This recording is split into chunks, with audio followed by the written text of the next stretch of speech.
नमस्कार दोस्तों, राधे राधे। तो अब अपन स्टार्ट करने वाले हैं income from other source chapter का revision. Income from other source इस चैप्टर से 4 मार्क्स तक का क्वेश्चन पूछा जा सकता है। सबसे पहले इसमें अपन देखेंगे चार्जिंग सेक्शन 56। ये बोलता है इनकम इस हेड में टैक्सेबल हो जाएगी अगर इनकम बाकी के 4 हेड में टैक्सेबल नहीं है। बाकी के 4 हेड कौन कौन से? Salary, house property, business and profession और कैपिटल गेन।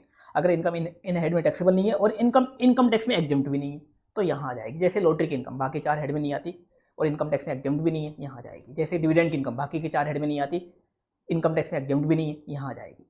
तो ऐसी कोई भी इनकम जो बाकी 4 हेड में कवर नहीं होती और इनकम टैक्स में एग्जम्प्ट भी नहीं है तो यहाँ आएगी। लेकिन जैसे मान लो खेती की इनकम है, इंडिया से खेती की इनकम हुई है, एग्रीकल्चर इनकम इन इंडिया, बाकी के 4 हेड में नहीं आती, लेकिन इनकम टैक्स में क्या है, वो एग्जम्प्ट है, सेक्शन 10(1) में एग्जम्प्ट है, तो वो यहाँ नहीं आएगी, वो यहाँ नहीं आएगी।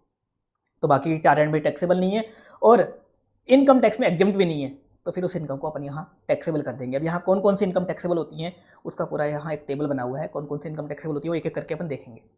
टोटल 15 इनकम बता रखी है यहाँ पे, डिविडेंड की इनकम बता रखी है। इसके अलावा यूटीआई म्यूचुअल फंड से अगर आपको इनकम होती है वो यहाँ टैक्सेबल होगी। इंटरेस्ट की इनकम यहाँ टैक्सेबल होती है। इसके अलावा कंपनसेशन या इनहेंस कंपनसेशन पे इंटरेस्ट मिलता है वो यहाँ टैक्सेबल होता है।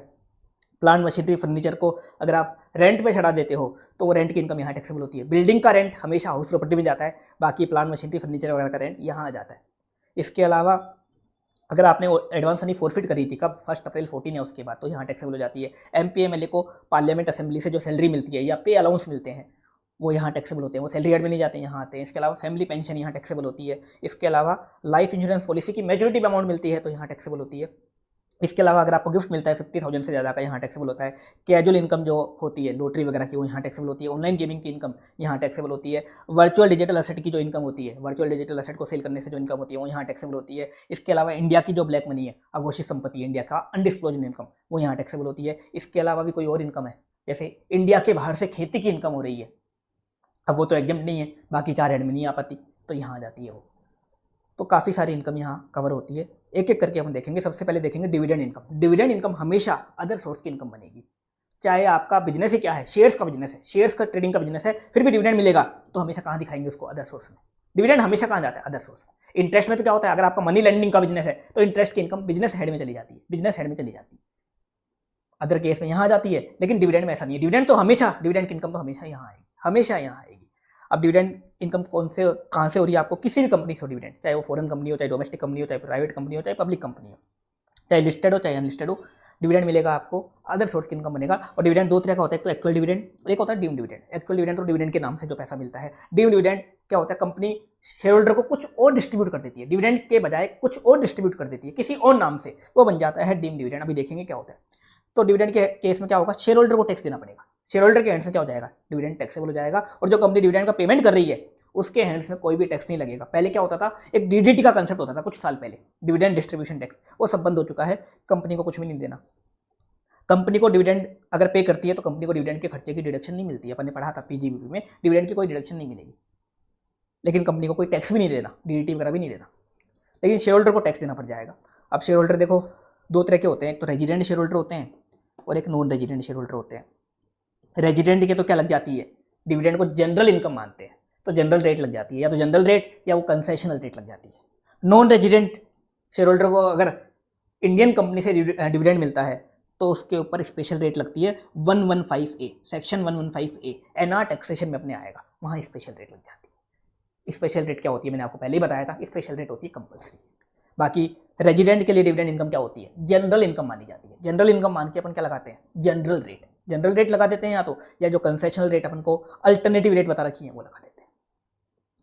अब डिविडेंड की इनकम में से कोई खर्चे का डिडक्शन मिलेगा क्या? हाँ, एक खर्चे का डिडक्शन मिल जाएगा जो है इंटरेस्ट का खर्चा। अगर इंटरेस्ट का खर्चा हुआ है, मान लो आपने लोन लेके किसी कंपनी के शेयर्स में इन्वेस्टमेंट किया, अब आपको डिविडेंड मिल रहा है, तो लोन पे आपका इंटरेस्ट का खर्चा हुआ होगा, उसका डिडक्शन ले सकते हो। लेकिन लिमिट है, लिमिट कितनी, जितनी डिविडेंड की इनकम हुई है उसका मैक्सिमम 20% तक ले सकते हो। मान लो आपको डिविडेंड मिला 10 लाख का, तो 10 लाख का डिविडेंड मिला आपको, तो डिविडेंड की इनकम 10 लाख है तो इसका 20% करो, कितना आया, 2 लाख।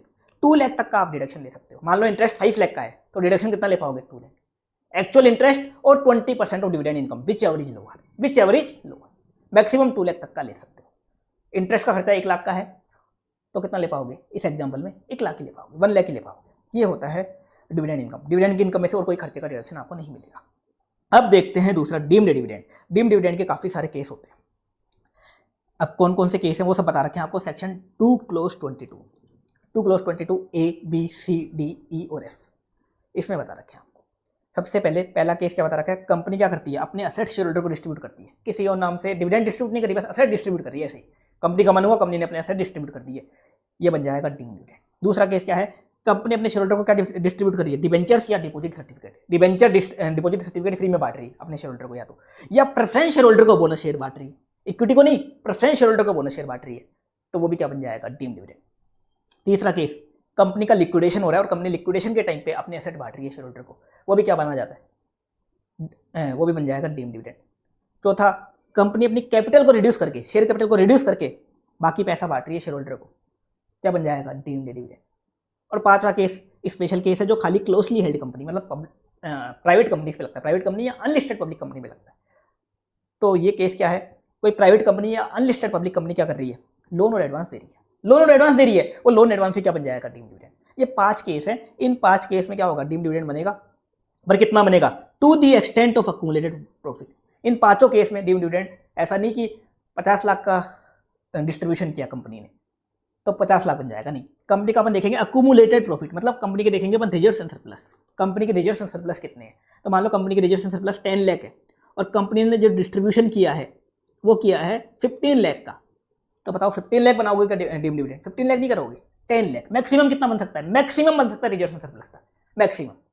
डिस्ट्रीब्यूशन 8 लाख किया तो 8 लाख बन जाएगा, तो रिजर्व से कम डिस्ट्रीब्यूशन किया तो कितना किया वो बन जाएगा, रिजर्व से ज्यादा डिस्ट्रीब्यूशन किया तो मैक्सिमम कितना बनेगा, जितना रिजर्व है कंपनी के जितने रिजर्व है उतना ही क्या बनाएंगे अपन, डीम्ड डिविडेंड। इन 5 केस में, तो इन 5 केस में एक स्पेशल केस 6 केस और आया। ये केस क्या है, कंपनी अपने शेयर्स का बाईबैक कर रही है, कंपनी अपने शेयर्स का बाईबैक कर रही है। पहले मान लो कंपनी ने शेयर्स इशू किए थे किसी शेयर होल्डर को, अब कंपनी उसे वापस खरीद रही है, बाईबैक कर रही है, तो बाईबैक जो करेगी वो भी शेयर होल्डर के एंड में क्या बन जाएगा, डीम्ड डिविडेंड।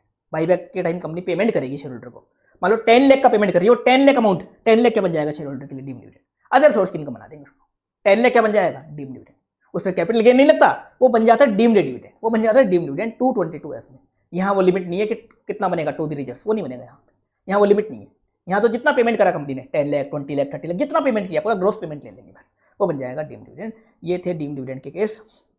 अब इसमें अपन देखेंगे ये क्लोजली हेल्ड कंपनी वाला जो पॉइंट है ना 222E वाला डीम्ड डिविडेंड, ये काम का है, लोन और advance by closely held company. इसका काफी बार क्वेश्चन आ जाता है 4 मार्क्स का कि कोई क्लोजली हेल्ड कंपनी मतलब ऐसी कंपनी जिसमें पब्लिक इंटरेस्टेड नहीं है, जो पब्लिक के लिए अपने द्वार बंद रखती है, उसे प्राइवेट या अनलिस्टेड पब्लिक कंपनी भी बोलते हैं।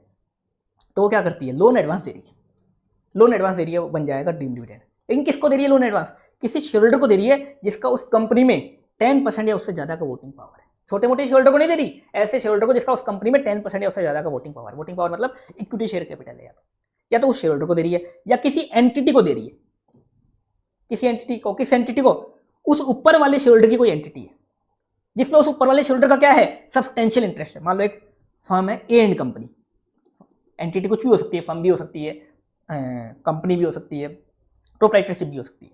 इसमें मान लो ऊपर वाला जो शेयर होल्डर है, ऊपर वाला शेयर होल्डर मान लो ले लो आप ए, इसका क्या है, इस फर्म में 20% और मोर पीएसआर है, 20% और मोर पीएसआर है, 20% और मोर प्रॉफिट शेयर है।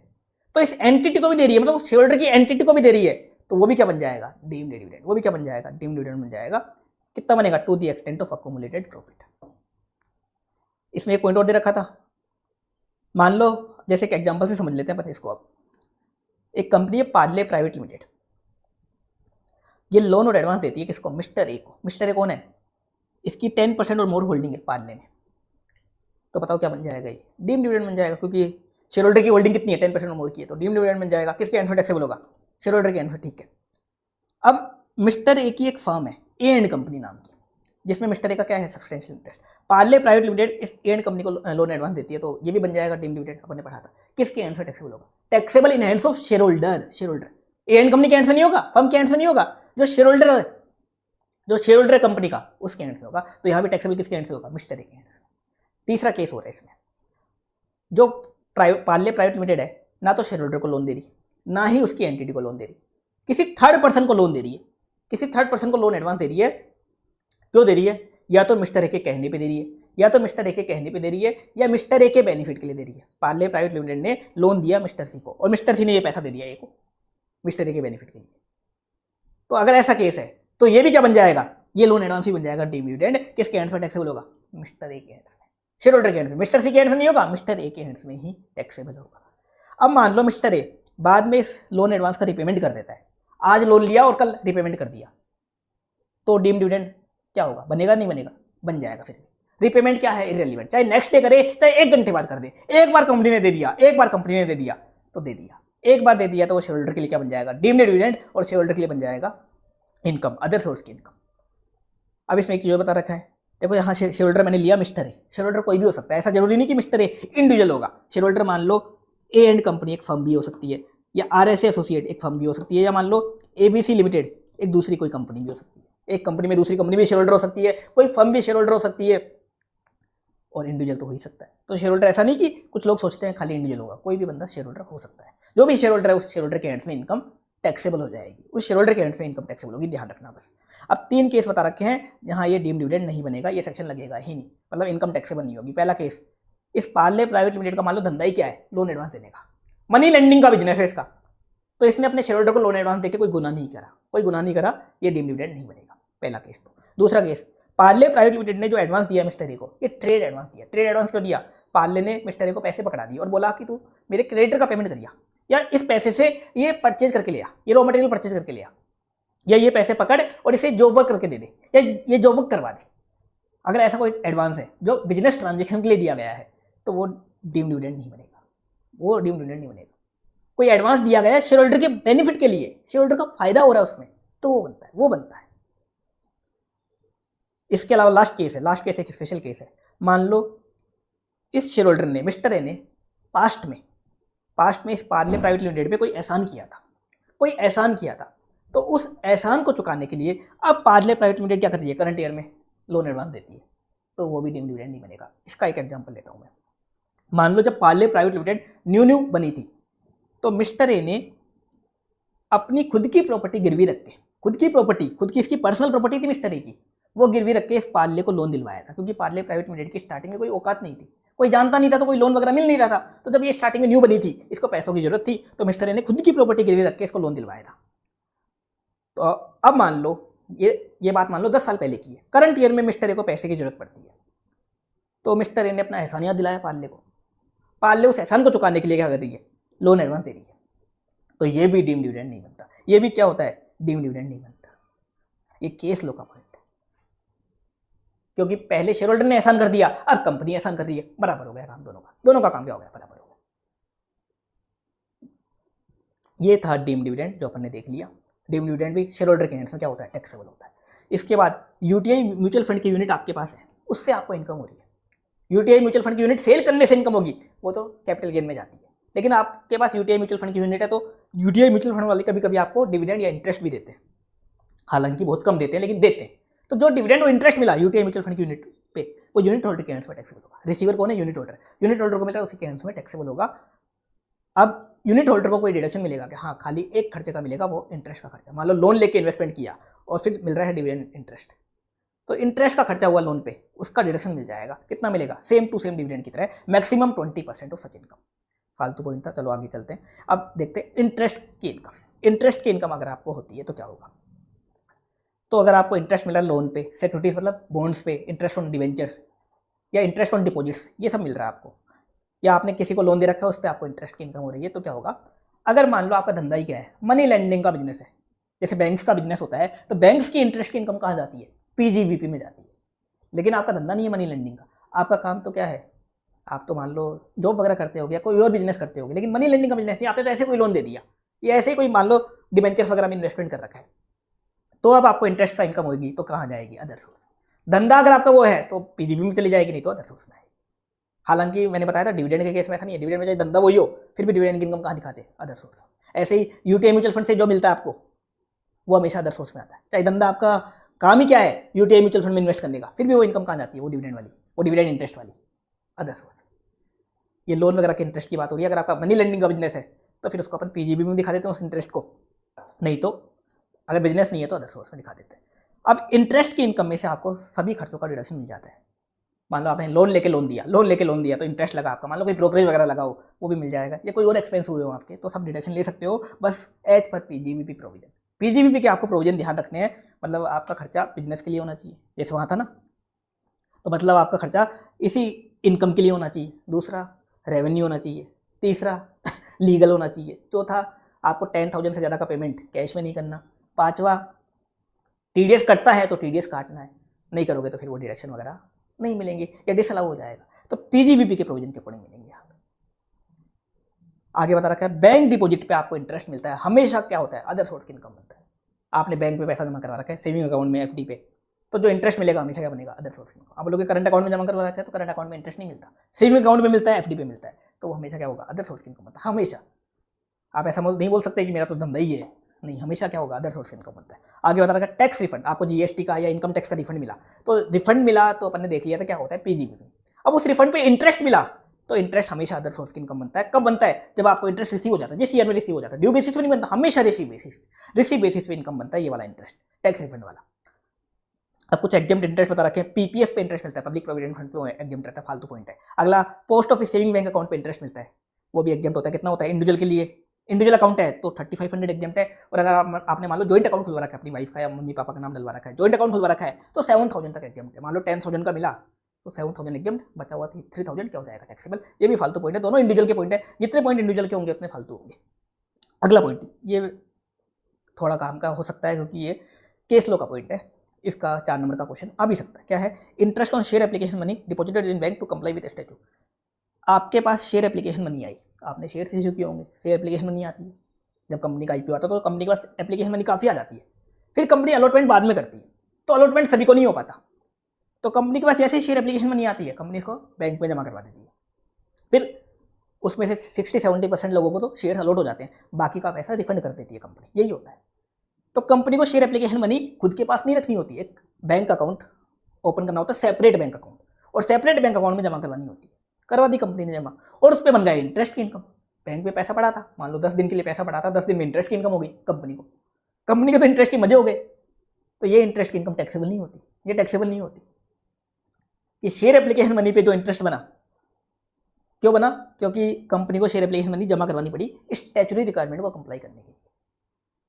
तो ये इंटरेस्ट की इनकम, कंपनी का मोटिव नहीं था इंटरेस्ट कमाने का, वो तो कंपनी को इसलिए जमा करवाना पड़ा स्टैट्यूटरी रिक्वायरमेंट को कंप्लाई करने के लिए। इस चक्कर में 8-10 दिन का इंटरेस्ट की इनकम हो गई, ये टैक्सेबल नहीं होती, ये टैक्सेबल नहीं है। अब अपन आगे कंटिन्यू करते हैं। इंटरेस्ट, एक और इनकम देखते हैं इंटरेस्ट की, कंपनसेशन या इनहेंस कंपनसेशन। गवर्नमेंट ने आपकी प्रॉपर्टी का कंपल्सरी एक्विजिशन कर लिया, गवर्नमेंट आपको कंपनसेशन देती है। कंपनसेशन कहाँ टैक्सेबल होता है, कैपिटल गेन में। अब गवर्नमेंट कंपनसेशन वगैरह देने में टाइम लगा देती है, तो गवर्नमेंट आपको उसके ऊपर ब्याज भी देती है। ब्याज, वो ब्याज हमेशा कहाँ होगा, टैक्सेबल, अदर सोर्स में होगा। कब टैक्सेबल होगा, जब आपको रिसीव हो जाएगा, रिसीव बेसिस पे टैक्सेबल होता है। आपको करंट ईयर में जितना रिसीव हुआ उतना टैक्सेबल हो जाएगा। मान लो करंट ईयर में 5 लाख रिसीव हुआ, 5 लाख टैक्सेबल होगा। इसमें से आपको 50% की मिलेगी standard deduction, flat deduction, 2.5 lakh less कर दिया, 2,50,000 की आपकी आ गई अदर सोर्स की इनकम। इसमें से कोई और डिडक्शन आपको नहीं मिलेगी। आप बोलोगे पेट्रोल वगैरह लग गया मेरा, वकील हायर करना पड़ गया, कुछ भी नहीं मिलेगी, बस खाली ये डिडक्शन मिलेगी 50% की बस। रिसीव बेसिस पे वो टैक्सेबल हो जाएगा। आगे बता रखा है प्लांट मशीनरी फर्नीचर को अगर आपने रेंट पे दिया, तो देखो बिल्डिंग रेंट पे देते हो वो हमेशा जाएगा हाउस प्रॉपर्टी हेड में। प्लांट मशीनरी फर्नीचर रेंट पे देते हो, आपका धंधा ही क्या है, प्लांट मशीनरी फर्नीचर को रेंट पे देने का धंधा ही है, तो पीजीबीपी में चला जाएगा। लेकिन धंधा नहीं है, ऐसे आपके पास पड़ा हुआ तो आपने रेंट पे चढ़ा दिया, तो फिर वो आ जाता है अदर सोर्स में, फिर वो आ जाता है अदर सोर्स में। एक चीज़ और है, कभी कभी आप क्या करते हो, बिल्डिंग के साथ प्लांट मशीनरी फर्नीचर सब कुछ रेंट पे दे देते हो, एक सिंगल रेंट में, तो बिल्डिंग का रेंट उसमें अलग नहीं होता मान लो, तो फिर ऐसे कैसे बिल्डिंग को आप हाउस प्रॉपर्टी में नहीं ले जा सकते। वहाँ खाली बिल्डिंग का रेंट कवर्ड, खाली building, income from house property, नाम ही क्या उस साइड का, इनकम फ्रॉम हाउस प्रॉपर्टी। फिर वो पैसा भी अपन को यहाँ लाना पड़ता है, फिर वो पूरा पैसा, पूरा रेंट यहाँ आ जाता है। तो खाली बिल्डिंग रेंट पे है तो हाउस प्रॉपर्टी में जाता है। मान लो बिल्डिंग के साथ आपने कुछ और चीज़ें रेंट पे दी हैं, सिंगल रेंट है, अलग अलग बाइफरकेट कर नहीं सकते, तो फिर वो अदर सोर्स में लाना पड़ता है। ठीक है, ये तो देखा अपन ने। अब इनकम कैसे निकालोगे, जो भी रेंट मिलता है वो ले लो, खर्चों को लेस कर दो, सारे खर्चे लेस हो जाएंगे, सेम एज पीजीबीपी के अकॉर्डिंग लेस कर दो, रिपेयर्स वगैरह, डेप्रिसिएशन, इंश्योरेंस प्रीमियम या और भी कोई खर्चा। रेवेन्यू होना चाहिए, बिजनेस के लिए होना चाहिए, यहाँ किसके लिए होना चाहिए, जो इनकम अर्न कर रहे हो रेंट वाली, इसी इनकम के लिए होना चाहिए। इसके अलावा लीगल होना चाहिए, इसके अलावा वो जो कंडीशन है वो आपको फुलफिल करनी है, ये आपकी आ जाएगी अदर सोर्स की इनकम। बस एडवांस मनी फॉरफिट करते हो, 1 अप्रैल 2014 से पहले का है केस, तो कॉस्ट ऑफ एक्विजिशन में से अपन लेस कर देते हैं, लेकिन 1 अप्रैल 14 है उसके बाद का है तो अदर सोर्स की इनकम बन जाएगा। आगे बता रखा है एमपी एमएलए को पार्लियामेंट या असेंबली से जो अमाउंट मिलती है कुछ लोग सोचते हैं वो सैलरी होती है, सैलरी नहीं होती, उसे पे और अलाउंस बोलते हैं। कुछ लोग उसको सैलरी भी बोलते हैं, पर वो सैलरी इनकम सैलरी हेड में नहीं जाएगी, क्योंकि उनके बीच में एम्प्लॉयर एम्प्लॉय रिलेशनशिप नहीं होता। ये एमपी एमएलए पब्लिक के सर्वेंट होते हैं, पार्लियामेंट और असेंबली के नहीं होते, पार्लियामेंट असेंबली के नहीं होते, ऐसा बोला गया है। तो इनकी इनकम को अदर सोर्स में माना गया है। लेकिन इनको एमपी एमएलए को जो डेली अलाउंस और कंस्टिट्यूएंसी अलाउंस मिलेगा, डेली कंस्टिट्यूएंसी अलाउंस, ये क्या हो जाएगा, ये एग्जाम हो जाएगा। आगे एक इनकम और आती है फैमिली पेंशन की, बकवास इनकम है, कुछ काम की नहीं है। एम्प्लॉय की डेथ हो गई, उसका एम्प्लॉयर जो था, उसका जो एम्प्लॉयर था वो भला आदमी था, उसने एम्प्लॉय की फैमिली को, ताकि उनका गुजारा चल सके, मंथली पेंशन देना स्टार्ट कर दिया, इसे बोलते हैं फैमिली पेंशन। तो एम्प्लॉय की डेथ के बाद एम्प्लॉयर ने अपना बड़प्पन दिखाया और उसकी फैमिली को मंथली पेंशन देना स्टार्ट कर दिया, ये होती है फैमिली पेंशन। फैमिली पेंशन हमेशा किसको मिलेगी, एम्प्लॉय की फैमिली को मिलेगी, कहाँ टैक्सेबल होगी, अदर सोर्स में। लेकिन फैमिली पेंशन में एक डिडक्शन मिल जाती है, फालतू से डिडक्शन मिल जाती है, जो भी फैमिली पेंशन रिसीव हुई उसका 1/3 कर दो, और 15,000 पर एनम, इन दोनों में से लोअर। मान लो पूरे साल में 3 लाख की फैमिली पेंशन रिसीव हुई, 3 लाख का 1/3 करोगे तो 1 लाख, 1 लाख और 15,000 पर एनम, 15,000 पर एनम का आपको डिडक्शन मिलेगा। 15,000 पूरे साल की लिमिट है एग्जेम्पशन की। अब इन लोगों ने आपके ऊपर एक एहसान किया, 115 BAC अगर आप फॉलो करते हो, एम्प्लॉय की फैमिली क्या फॉलो करती है, 115 BAC, तो ये लिमिट 25,000 हो जाएगी, थोड़ी ज़्यादा डिडक्शन मिल जाएगी। कितने मिल जाएगी, 25,000, काम की नहीं है, फालतू है। आगे बता रखा है, कोई जवान था आर्म फोर्स का, पैरामिलिट्री फोर्स का, और वो शहीद हो गया, गवर्नमेंट ने उसकी फैमिली को दी फैमिली पेंशन, तो क्या होगा, वो पूरी की पूरी एग्जेम्प्ट होती है। जवान शहीद होता है और जवान की फैमिली को फैमिली पेंशन मिलती है गवर्नमेंट से, वो क्या होती है, पूरी की पूरी। सेक्शन 10 में एक क्लोज है, सेक्शन क्लोज तो याद नहीं है, लेकिन क्लोज आप देख लो कोई भी, उससे मतलब नहीं है। सेक्शन 10 में क्या है, ये पूरी की पूरी एग्जेम्प्ट है। ये सेक्शन नंबर, क्लोज नंबर आपको याद भी नहीं करने, टाइम पास मत करना इनमें, इस कारण मैंने यहाँ लिखा नहीं तो लिख देता इसका। ये सेक्शन 10 में एग्जेम्प्ट कर रखा है। मैंने आपको बताया था सेक्शन 10 की एग्जेम्पशन जो किसी चैप्टर से लिंक है तो मैं वहाँ की वहाँ करवा दूंगा, और बाकी तो मैंने कुछ कॉमन थी वो स्टार्टिंग में करवा दी थी आपको। अगला पॉइंट है, लाइफ इंश्योरेंस पॉलिसी की मैच्योरिटी पे अमाउंट मिलती है आपको, अदर देन यूलिप और की मैन इंश्योरेंस पॉलिसी। देखो यूलिप तो चली जाती है कैपिटल गेन हेड में, की man insurance policy PGBP head में टैक्सेबल हो जाती है। तो लाइफ इंश्योरेंस पॉलिसी की मैच्योरिटी पे अमाउंट मिलती है, जो ना तो यूलिप है ना की मैन इंश्योरेंस पॉलिसी है, तो वो तो एग्जेम्प्ट होती है, आपने बोला था, हाँ एग्जेम्प्ट होती है, सेक्शन 10(10)D में अपने पढ़ा था। पर कब होती है, जब आप प्रीमियम एक लिमिट में पे करते हो, प्रीमियम ज़्यादा पे कर देते हो तो फिर वो टैक्सेबल हो जाती है।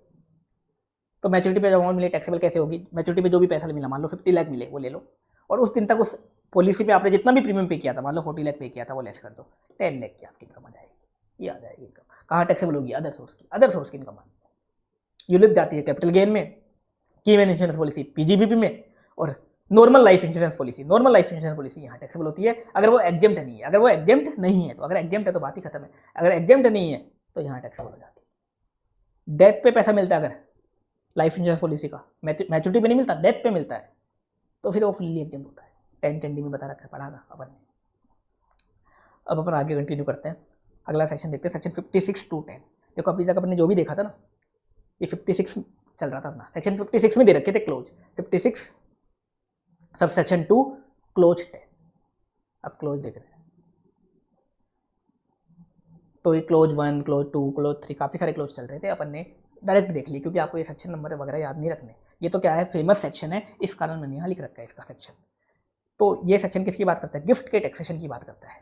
आपको क्या मिलता है गिफ्ट में, या तो मनी मिलती है, प्रॉपर्टी मिलता है बिना पैसों के, मनी मतलब कैश वगैरह या बैंक में पैसा, प्रॉपर्टी मतलब एक या तो मूवेबल प्रॉपर्टी या इमूवेबल प्रॉपर्टी, मतलब लैंड बिल्डिंग हो गई, शेयर्स वगैरह हो गई, ज्वेलरी वगैरह हो गई, ये आपको फ्री में मिल रहा है, या इन एडुकेट कंसिडरेशन, सस्ते में मिल रहा है, सस्ते में। 10 लाख की ज्वेलरी 2 लाख में मिल गई, तो 8 लाख क्या हो गया, एक तरीके से 8 लाख का अमाउंट हो गया गिफ्ट, यहाँ पे उसे बोल देते हैं गिफ्ट। तो इन एडुकेट कंसिडरेशन में मिल रहा है तो उसे भी क्या बोलते हैं, यहाँ पे गिफ्ट मिलता है। कितना मिल रहा है, 50,000 से ज़्यादा का, तो आपको मनी प्रॉपर्टी फ्री में मिल रही है तो या सस्ते में मिल रही है, और डिफरेंस अमाउंट क्या है, 50,000 से ज़्यादा है, तो बन जाएगा आपका गिफ्ट। और वो रिसीवर को, जिसको भी मिल रहा है उसके हैंड्स में यहाँ टैक्सेबल होगा, जिसको गिफ्ट मिल रहा है उसको टैक्सेबल होगा। सभी पर्सन पे ये सेक्शन एप्लीकेबल होता है, चाहे वो कंपनी हो, चाहे फर्म हो, चाहे इंडिविजुअल हो। अब गिफ्ट में क्या क्या आएगा, मैंने बताया money, movable property, immovable property. तो अगर आपको मनी मिलती है 50,000 से ज़्यादा, पूरी की पूरी मनी यहाँ टैक्सेबल हो जाएगी, पूरी की पूरी मनी यहाँ टैक्सेबल हो जाएगी।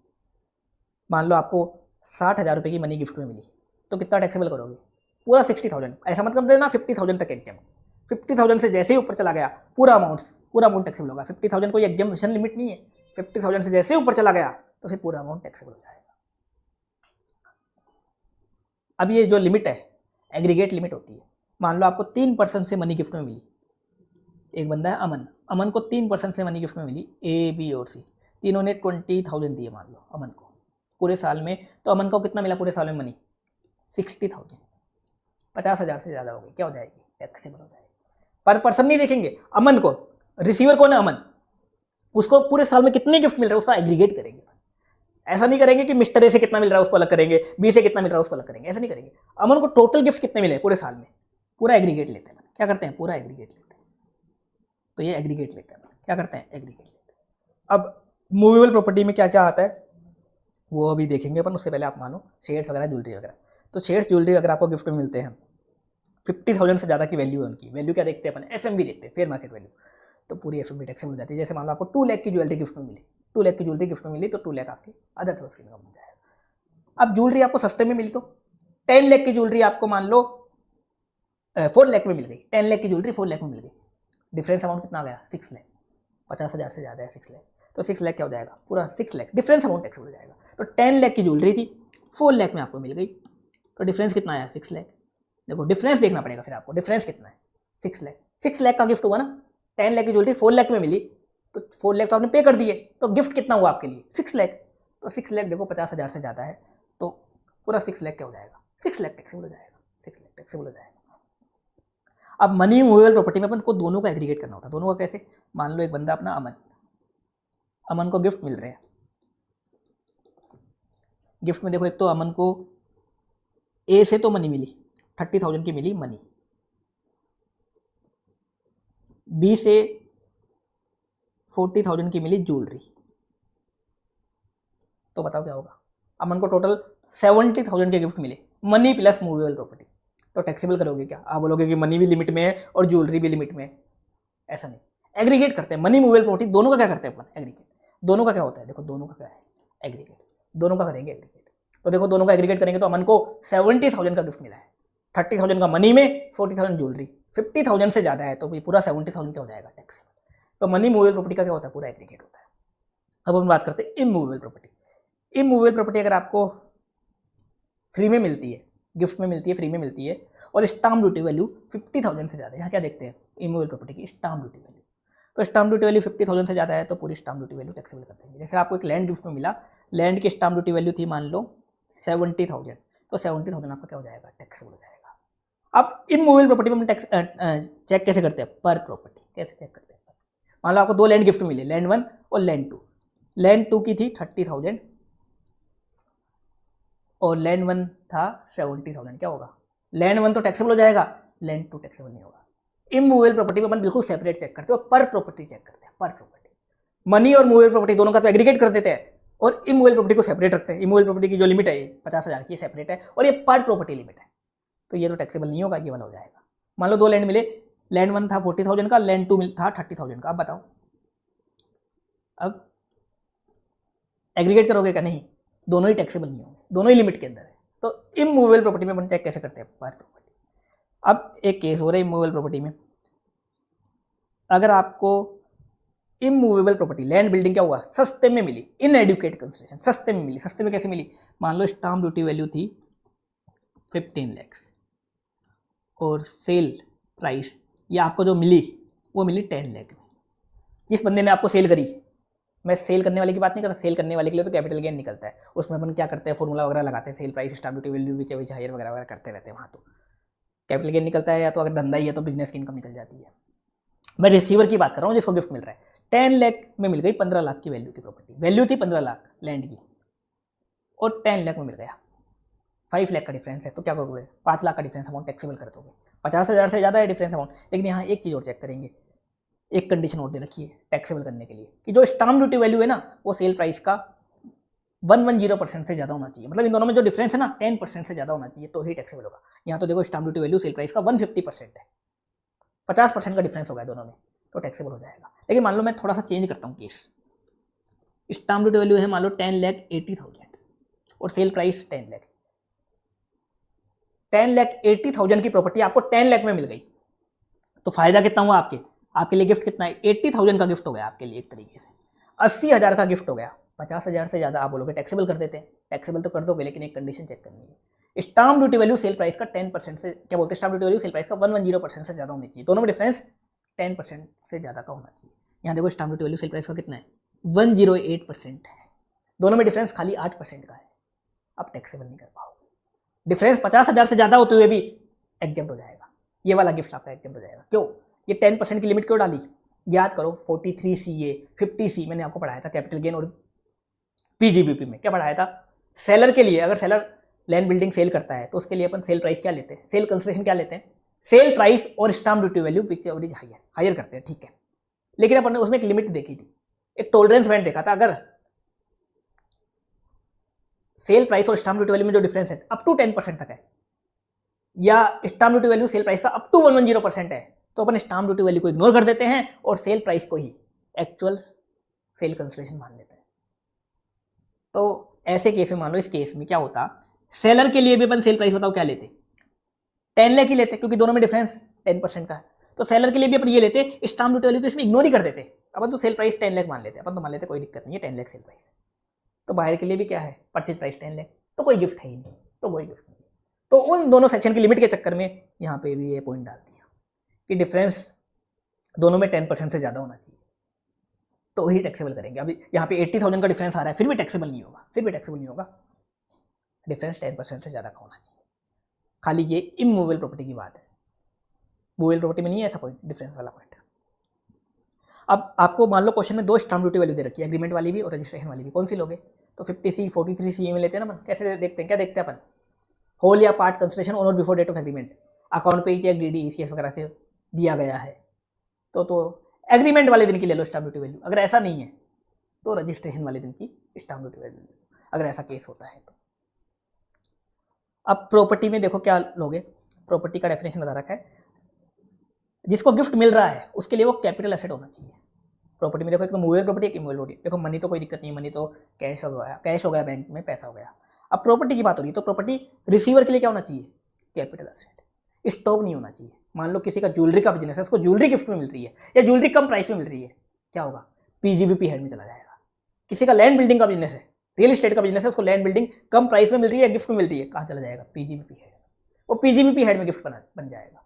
पीजीबीपी हेड में याद करो सेक्शन 28 पढ़ाया था मैंने, value of any benefit gift और परक्यूसिट अराइजिंग फ्रॉम बिजनेस और प्रोफेशन वेदर इन कैश और इन काइंड। कि कोई भी गिफ्ट मिलता है बिजनेस के रिगार्डिंग, कोई भी गिफ्ट मिलता है बिजनेस के रिगार्डिंग, कोई भी गिफ्ट मिलता है, चाहे कैश में मिले चाहे काइंड में मिले, वो पीजीबीपी हेड में चला जाता है। अगर बिजनेस का गिफ्ट है तो पीजीबीपी हेड में चला जाता है, बात ही खत्म। यहाँ तो कब आता है, अगर रेसिपिएंट के लिए वो चीज क्या है, कैपिटल एसेट। रेसिपिएंट के लिए वो स्टॉक नहीं है। अब यहाँ पे गिफ्ट भी लिमिटेड बता रखे हैं, एग्जॉस्टिव डेफिनेशन दे रखी है प्रॉपर्टी की। मूवेबल प्रॉपर्टी में देखो क्या क्या गिफ्ट बनेंगे, share securities, jewellery, archaeological collection, drawing, painting, sculptures, any work of art, Boolean और वर्चुअल डिजिटल एसेट। ये 8 आइटम आप गिफ्ट मानो। अगर मान लो आपको कार गिफ्ट में मिली 10 लाख की, तो टैक्सेबल करोगे क्या, बताओ। देखो कार है क्या यहाँ पे, नहीं, कार टैक्सेबल नहीं होगी। आईफोन गिफ्ट में मिला 2 लाख का, टैक्सेबल होगा क्या रिसीवर के लिए, नहीं होगा। तो कार, आईफोन ये गिफ्ट मिलते हैं अगर आपको, टैक्सेबल नहीं होगी, टैक्सेबल नहीं होगी। अगर जबकि वो आपकी कैपिटल एसेट है मान लो, तो भी नहीं होगी। लेकिन मान लो आपका धंधा है और फिर कार, आईफोन ये गिफ्ट मिल रहे हैं, बिजनेस के रिगार्डिंग मिल रहे हैं आपको, फिर वो पीजीबीपी हेड में चले जाएंगे। पीजीबीपी हेड में कुछ भी एक्सेप्शन नहीं है, पीजीबीपी हेड में सब गिफ्ट कवर्ड है। वैल्यू ऑफ एनी गिफ्ट, मान लो आपको कपड़ा गिफ्ट में मिल रहा है, आपका कपड़ों का धंधा और कपड़ा गिफ्ट में मिल रहा है, वहां कपड़ा भी कवर्ड है। कुछ भी मिले वहां गिफ्ट में, फॉरेन की टिकट गिफ्ट मिल रही है आपको, फॉरेन टूर की, वो भी टैक्सेबल है वहां तो सारे गिफ्ट कवर्ड है, वहां कुछ एक्सेप्शन नहीं है। तो अगर आपका बिजनेस है अगर आपका, और बिजनेस के रिगार्डिंग कुछ भी गिफ्ट मिला, बिजनेस में कोई भी गिफ्ट मिला, चाहे स्टॉक गिफ्ट मिला, चाहे बिजनेस में कुछ भी गिफ्ट मिला आपको, सप्लायर ने कुछ गिफ्ट दे दिया, कुछ भी गिफ्ट मिला, सब बिजनेस हेड में चला जाता है। यहाँ का बात है, अगर आपका कोई बिजनेस वगैरह नहीं है, ऐसे ही कैपिटल एसेट आपको गिफ्ट में मिल रही है, तो ये चीजें गिफ्ट में मिलती है तो टैक्सेबल होती है। कार, आईफोन वगैरह ये गिफ्ट में मिलते हैं तो टैक्सेबल नहीं होते, ये टैक्सेबल नहीं होते।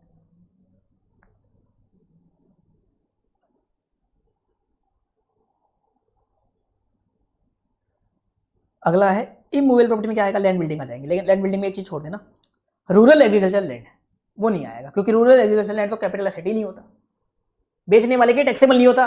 तो जिसको मिल रहा है, मान लो किसी को फ्री में मिल रहा है रूरल एग्रीकल्चर लैंड या कम प्राइस में मिल रहा है, तो रिसीवर के लिए वो गिफ्ट बनेगा ही, वो फुल्ली क्या होगा, वो एग्जेम्प्ट। तो रूरल एग्रीकल्चर लैंड नहीं आएगा, वो फुल्ली एग्जेम्प्ट रहता है, बेचने वाले के लिए भी और रिसीवर के लिए भी। रिसीवर को अगर सस्ते में मिलता है तो भी, फ्री में मिलता है, गिफ्ट में मिलता है तो भी। तो लैंड बिल्डिंग आ जाएंगी इमूवेबल प्रॉपर्टी में।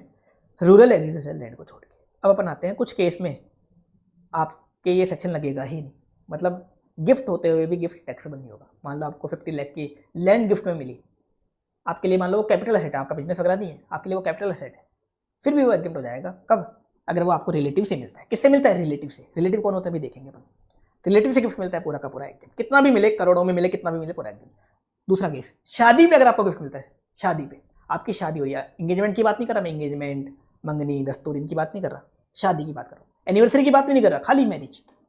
मैरिज पे आपको किसी से भी गिफ्ट मिले, मान लो आपको पड़ोसी ने आके मैरिज पे 2 लाख का कैश गिफ्ट में दे दिया, ऐसा होगा नहीं, फिर भी मान लो दे दिया, तो फुल्ली एग्जिम्प्ट।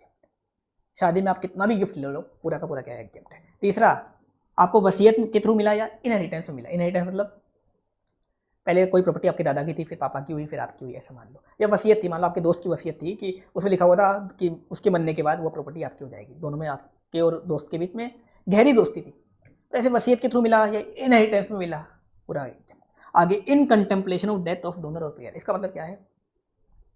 मान लो कोई व्यक्ति अपनी आखिरी सांसें गिन रहा है, मान लो आपका एक दोस्त है आखिरी सांसें गिन रहा है, या आपकी कोई फ्रेंड है आखिरी सांसें गिन रही है, उसने अपनी ज्वेलरी आपको पकड़ा दी और बोले कि अब ये प्रॉपर्टी, ये अमानत तेरी होगी, या आपने घर की चाबी आपको पकड़ाई और बोली कि ये अमानत अब तेरी है, तो इसको संभालना, मैं तो जा रही हूँ, तो इसको संभालना। तो ये होता है in contemplation of death of donor और पेयर। कभी कभी लोग ऐसे दे देते हैं कि आखिरी सांसें गिन रहे हैं, उनको पता है कि अब जाने वाले हैं, तो वो अपनी प्रॉपर्टी या कुछ भी किसी को पकड़ा देते हैं, बोलते हैं कि तू इसको संभालना। जनरली तो रिश्तेदारों को पकड़ाते हैं, रिश्तेदारों को पकड़ाते तो वैसे ही एग्जिम्प्ट है, लेकिन मान लो किसी और को पकड़ा दिया, दोस्तों को पकड़ा दिया, किसी और को पकड़ा दिया, तो वो भी क्या है? एग्जिम्प्ट। आगे बता रखा है लोकल अथॉरिटी से, नगर निगम वालों से गिफ्ट मिला, पूरा एग्जिम्प्ट। आगे बता रखा है कोई चैरिटेबल ट्रस्ट है या कोई इंस्टीट्यूशन है या रिलीजियस ट्रस्ट है जो इनकम टैक्स में रजिस्टर्ड है। इनकम टैक्स में अपना चैप्टर आता है चैरिटेबल ट्रस्ट का, वहाँ सेक्शन आते हैं 12AA, 12AB, 1023C वगैरह, उनमें कोई रजिस्टर्ड ट्रस्ट है, उससे गिफ्ट मिला, पूरा का पूरा एग्जिम्प्ट। अगला पॉइंट भी इसी से लिंक है, उस ट्रस्ट को गिफ्ट मिला, उस ट्रस्ट को किसी से भी गिफ्ट मिला, उस ट्रस्ट को, उस रजिस्टर्ड ट्रस्ट को किसी से भी गिफ्ट मिला, तो ट्रस्ट के एंड में भी एग्जिम्प्ट। ट्रस्ट देता है तो रिसीवर के एंड में एग्जिम्प्ट, ट्रस्ट को मिलता है तो ट्रस्ट के एंड में एग्जिम्प्ट। आगे बता रखा है कोई अनरजिस्टर्ड ट्रस्ट, अगला पॉइंट जो है ये वाला पॉइंट, ये अनरजिस्टर्ड ट्रस्ट, ये प्राइवेट ट्रस्ट की बात करता है। तो किसी इंडिविजुअल ने मान लो कोई प्राइवेट ट्रस्ट बनाया, क्यों बनाया? अपने रिलेटिव के बेनिफिट के लिए। मान लो श्याम ने एक ट्रस्ट बनाया, प्राइवेट ट्रस्ट, क्यों बनाया? इसको अपनी बेटी की शादी करनी थी, बेटी की शादी करनी थी, बेटी क्या है? इसकी रिलेटिव है, बेटी की शादी करनी थी, तो श्याम को पता था कि खुद के पास पैसे रखेंगे तो उड़ जाएंगे, खुद भी अगर एफडी वगैरह भी करवाएगा तो भी उड़ जाएंगे पैसे, क्योंकि खर्चीला है, मान लो ऐसे मान लो।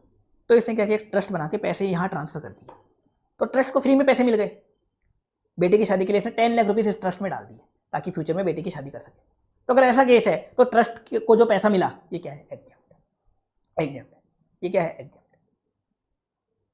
आगे बता रखा है, आगे 2 पॉइंट काट दो, फालतू पॉइंट कुछ काम के नहीं है। कोविड के रिगार्डिंग है, कोविड से डेथ हो जाती है या कोविड के इलाज के लिए अगर आपको पैसा मिलता है तो क्या है? वो एग्जिम्प्ट होता है, फालतू पॉइंट है दोनों। अब रिलेटिव क्या लोगे आप? देखो रिलेटिव, सबसे पहले इंडिविजुअल के लिए देखो रिलेटिव कौन है, काफ़ी सारा खानदान यहाँ कवर हो जाता है। खानदान में क्या क्या हो जाता है? हस्बैंड के लिए वाइफ, वाइफ के लिए हस्बैंड, ठीक है, ये तो कवर हो जाते हैं। तो कोई पर्सन है, मान लो मिस्टर ए, मिस्टर ए के लिए कौन कवर हो जाती है? मिसेज ए। अब मिस्टर ए के लिए कौन कौन कवर हो जाता है इसमें? ज़्यादातर मैं बताऊँ तो आपको, मिस्टर ए के पेरेंट्स कवर हो जाते हैं सबसे पहले, चिल्ड्रन कवर हो जाते हैं, ब्रदर एंड सिस्टर कवर हो जाते हैं, और brother and sister of parents, ये कवर हो गए। मिस्टर ए के लिए देखो रिलेटिव कौन होंगे? पेरेंट्स, मिस्टर ए के खुद के बच्चे, खुद के भाई बहन, और जो उसके माँ बाप हैं, माँ बाप के जो भाई बहन है, माँ बाप के भाई बहन कौन हुए? कौन हुए माँ बाप के भाई बहन? चाचा, ताऊ, मौसा, चाचा ताऊ मौसी, चाचा ताऊ मौसी, और कौन हुआ? बुआ, मामा, ये कवर हो जाते हैं। माँ बाप के भाई बहन, माँ बाप के भाई बहन, ये मिस्टर ए के लिए कवर हो जाते हैं। अब मिस्टर ए के लिए और कौन कवर होगा? उसकी वाइफ, वाइफ भी कवर होगी। इसके अलावा वाइफ के जो परिवार वाले हैं वो भी मिस्टर ए के क्या बन जाएंगे? रिलेटिव। इन लॉस, मतलब मिस्टर ए के सास ससुर हो गए, इन लॉस, सास ससुर हो गए, और क्या हो गए? बच्चे तो दोनों के सेम ही होंगे, ऐसा तो है नहीं कि बच्चे दोनों के अलग अलग होंगे, बच्चे तो सेम ही होंगे। आज के ज़माने में पता नहीं अलग अलग हो, अलग अलग हुए तो भी कवर होंगे। तो मिसेज ए के parents, children, brother and sister, ये भी कवर हो जाते हैं, ये भी मिस्टर ए के लिए क्या बन जाते हैं, रिलेटिव। तो मिस्टर ए के लिए रिलेटिव तो खुद का परिवार कवर हो गया, पेरेंट्स आ गए जिसमें बच्चे आ गए, भाई बहन आ गए, और पेरेंट्स के भाई बहन, और पेरेंट्स के कौन, भाई बहन, पेरेंट्स के भाई बहन, ठीक है, खुद के भाई बहन भी और पेरेंट्स के भाई बहन। इसके अलावा इसकी वाइफ की फैमिली कवर हो गई, वाइफ की फैमिली में इन लॉज हो गए, इन लॉज मतलब mother in law, father in law, brother in law, sister in law, ये कवर हो जाता है, ये कवर हो जाता है, brother in law, sister in law, mother in law, father in law, ये कवर हो जाते हैं। बच्चे दोनों के सेम हो, जनरली यही बता रखा है यहाँ पे, देख लो क्या क्या बता रखा है। स्पाउस ऑफ इंडिविजुअल, एक तो स्पाउस, मिस्टर ए की स्पाउस कौन, मिसेज ए कवर हो जाएगी। दूसरा ब्रदर और सिस्टर ऑफ इंडिविजुअल और स्पाउस ऑफ इंडिविजुअल, खुद के भाई बहन और स्पाउस के भाई बहन, खुद के भाई बहन और स्पाउस के भाई बहन। स्पाउस के भाई बहन क्या लगेंगे, साला साली, साला साली। इसके अलावा ब्रदर और सिस्टर पेरेंट्स ऑफ इंडिविजुअल, खुद के जो पेरेंट्स है, खुद के पेरेंट्स जो है, खुद के माँ बाप है मिस्टर ए के, उनके ब्रदर सिस्टर, मौसी, बुआ, चाचा, ताऊ, मामा, ये हो गए। इसके अलावा मिस्टर ए की पीछे की पीढ़ी और आगे की पीढ़ी, पीछे की पीढ़ी कौन होती है, जैसे कि माँ बाप, दादा दादी हैं जिंदा तो वो दादा दादी, परदादा परदादी आज के ज़माने में होंगे नहीं, बात खत्म। आगे की पीढ़ी कौन होगी, इसके बच्चे, बच्चों ने बच्चे कर दिए तो वो बच्चे, बस करते हैं तो आज के ज़माने में वो भी पता नहीं होते नहीं होते। तो आगे की पीढ़ी पीछे की पीढ़ी, ऐसे ही स्पाउस की आगे की पीढ़ी पीछे की पीढ़ी, पीछे की आगे की पीढ़ी तो दोनों की सेम रहेगी। ऐसा थोड़ी होगा मिस्टर ए के बच्चे अलग, मिसेज ए के अलग, आज के ज़माने में अगर हो तो मैंने बताई दिया, अलग हो तो अलग बात है। बाकी स्पाउस के माँ बाप, स्पाउस के माँ बाप भी क्या हो गए, मिस्टर ए के लिए उसके रिलेटिव हो गए। तो ये सब तो रिलेटिव होते ही हैं। इसके अलावा एक पॉइंट और बता रखा है, ऊपर जो पर्सन बताए इनकी कोई स्पाउस है, जैसे मान लो मिस्टर ए के भाई बहन है, उसके रिलेटिव हो गए। मिस्टर ए के भाई ने शादी कर ली तो मिस्टर ए की आ गई भाभी, तो भाभी भी क्या बन जाएगी, रिलेटिव, भाई की स्पाउस। ऐसे ही मिस्टर ए की बहन ने शादी कर ली तो मिस्टर ए का आ गया जीजा, तो जीजा भी क्या बन जाएगा, रिलेटिव। तो ऊपर वाले लोगों का कोई स्पाउस है, स्पाउस है तो वो भी रिलेटिव में आएगा, वो भी रिलेटिव में आएगा। तो काफ़ी लोग कवर कर रखे हैं, लेकिन काफ़ी लोग छोड़ भी रखे हैं, जैसे नीस, नेफ्यू, फ्रेंड्स, फियंसे।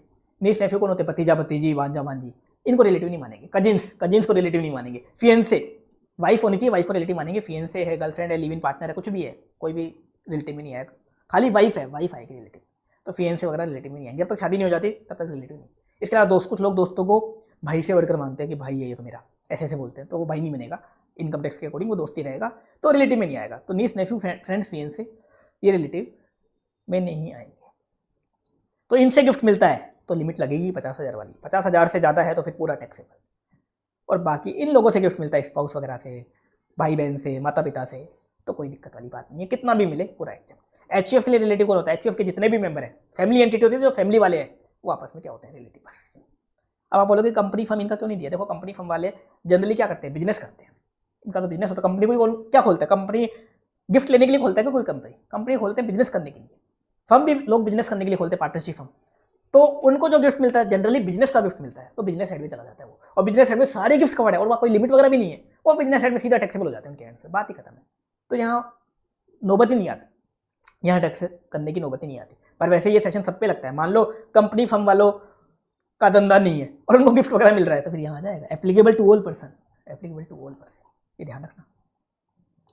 अब इसमें कुछ अदर पॉइंट और दे रखे हैं, एक पॉइंट दे रखा है जो अपन एग्जाम्पल से समझेंगे। मान लो एक मिस्टर श्याम था, उसने बिल्डिंग परचेज करी थी 2005 में 20 लाख की, इस बिल्डिंग को उसने गिफ्ट में दे दिया। मान लो सबसे पहले मैं एग्जाम्पल चेंज करता हूँ यहाँ पे, मिस्टर सोनू को, सोनू कौन है, उसका बेटा, बेटे को गिफ्ट में दिया। बताओ मिस्टर श्याम के लिए क्या दिक्कत है, कोई दिक्कत नहीं है। गिफ्ट में देना कभी भी ट्रांसफर नहीं मानते, कैपिटल गेन में अपन ने पढ़ा था, ट्रांसफर नहीं मानते, कोई दिक्कत ही नहीं है, कैपिटल गेन निकलेगा ही नहीं। सोनू को गिफ्ट मिला, इसके बेटे को गिफ्ट मिला, क्या होगा, 50 लाख की बिल्डिंग गिफ्ट में मिल गई, बताओ कुछ नहीं होगा, दोनों बाप बेटे क्या है, रिलेटिव, बात ही खत्म। अब सोनू आगे जाके मिस्टर सी को सेल कर रहा है 80 लाख में, कर दे सेल, अब सोनू को कैपिटल गेन निकलेगा, 80 लाख में सेल कर देगा, सेल अमाउंट ले लेंगे, कॉस्ट क्या लेंगे, कॉस्ट क्या लेंगे, कॉस्ट ऑफ प्रीवियस ओनर, ये तो लेते हैं अपन, कैपिटल गेन में पढ़ा था, तो 20 लाख कॉस्ट ले लेंगे, मिस्टर श्याम ने कितने में परचेज करी थी। और पीरियड ऑफ होल्डिंग क्या लेंगे, जब श्याम ने परचेज करी थी उस दिन से लेकर के जब सोनू सेल कर रहा है उस दिन तक का ले लेंगे, ये तो अपन ने पढ़ रखा है। लेकिन मान लो मिस्टर श्याम ने प्रॉपर्टी गिफ्ट में दे दी अपने दोस्त को, रोहित को गिफ्ट में दी थी, दोनों में गहरी दोस्ती थी, 50 लाख की प्रॉपर्टी रोहित को गिफ्ट में मिली। श्याम के कोई दिक्कत है क्या, श्याम के कोई दिक्कत नहीं है, श्याम की कोई दिक्कत नहीं है, गिफ्ट देना ट्रांसफर नहीं मानते, तो कैपिटल गेन तो निकलेगा नहीं। लेकिन रोहित जिसको फ्री में मिल रहा है गिफ्ट, दोस्त है, ये दोस्त रिलेटिव होता है क्या, रिलेटिव नहीं होता, दोस्त रिलेटिव नहीं होता। 50 लाख की प्रॉपर्टी गिफ्ट में मिली है, टैक्सेबल हो जाएगी रोहित की, अदर सोर्स की इनकम बन जाएगी, अदर सोर्स की इनकम बन जाएगी। अब रोहित आगे जाके इस प्रॉपर्टी को सेल करता है 80 लाख में, चलो ठीक है सेल कर देता है, सेल अमाउंट ले लोगे आप 80 लाख, आगे जाके इसका कैपिटल गेन निकलेगा, सेल कर रहा है तो प्रॉपर्टी वगैरह सेल करने पे कैपिटल गेन तो आता ही है, ठीक है। अब इसकी कॉस्ट ऑफ एक्विजिशन क्या लोगे, आप तो बोलोगे प्रीवियस ओनर की कॉस्ट ले लेते हैं, कैपिटल गेन में पढ़ा था कि अगर कोई असेट आपकी प्रॉपर्टी कैसे बना, ऐसे ट्रांजेक्शन से जिसको ट्रांसफर नहीं मानते, तो अपन क्या करते हैं, कॉस्ट ऑफ प्रीवियस ओनर लेते हैं। पर यहाँ क्या हुआ, कोई एसेट आपका प्रॉपर्टी मिला बना गिफ्ट वगैरह से, लेकिन वो गिफ्ट आपका टैक्सेबल हो गया, रिसीवर के एंड से वो टैक्सेबल हो जाता है, टैक्सेबल हो जाता है रिसीवर के एंड में, तो उसकी कॉस्ट क्या होती है, उस एसेट की कॉस्ट क्या लेनी पड़ती है, जितना अमाउंट आपकी टैक्सेबल हो गई वो बन जाती है कॉस्ट। फिर आप 80 लाख में सेल करोगे तो कॉस्ट क्या रहेगी, 50 लाख। प्रीवियस ओनर को भूल जाओ, अब प्रीवियस ओनर को भूल जाओ, क्योंकि रोहित ने बेचारे ने अदर सोर्स में टैक्स दे दिया। रोहित को तो चलो गिफ्ट मिला, श्याम के कोई दिक्कत नहीं हुई, लेकिन रोहित की तो दिक्कत हो गई थी, तो जो टैक्स दिया जिस अमाउंट पे वो इसके लिए कॉस्ट बन जाएगा। प्रीवियस ओनर की कॉस्ट भूल जाओ और प्रीवियस ओनर का पीरियड ऑफ होल्डिंग भूल जाओ। तो पीरियड ऑफ होल्डिंग क्या लोगे, जिस दिन रोहित को गिफ्ट मिला इस दिन से लेकर के जिस दिन रोहित सेल करेगा उस दिन तक का लेना है, date of gift to date of sale लेना है, date of gift to date of sale लेना है।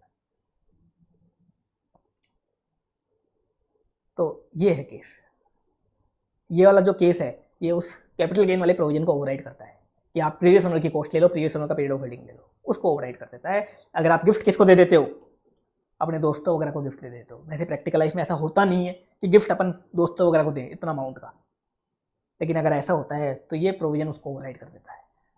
तो ऐसे केस में प्रीवियस ओनर को भूल जाओ, जिसके एंड से गिफ्ट टैक्सेबल हुआ है, जितने अमाउंट का टैक्सेबल हुआ है वो बनेगी कॉस्ट, वो बनेगी कॉस्ट।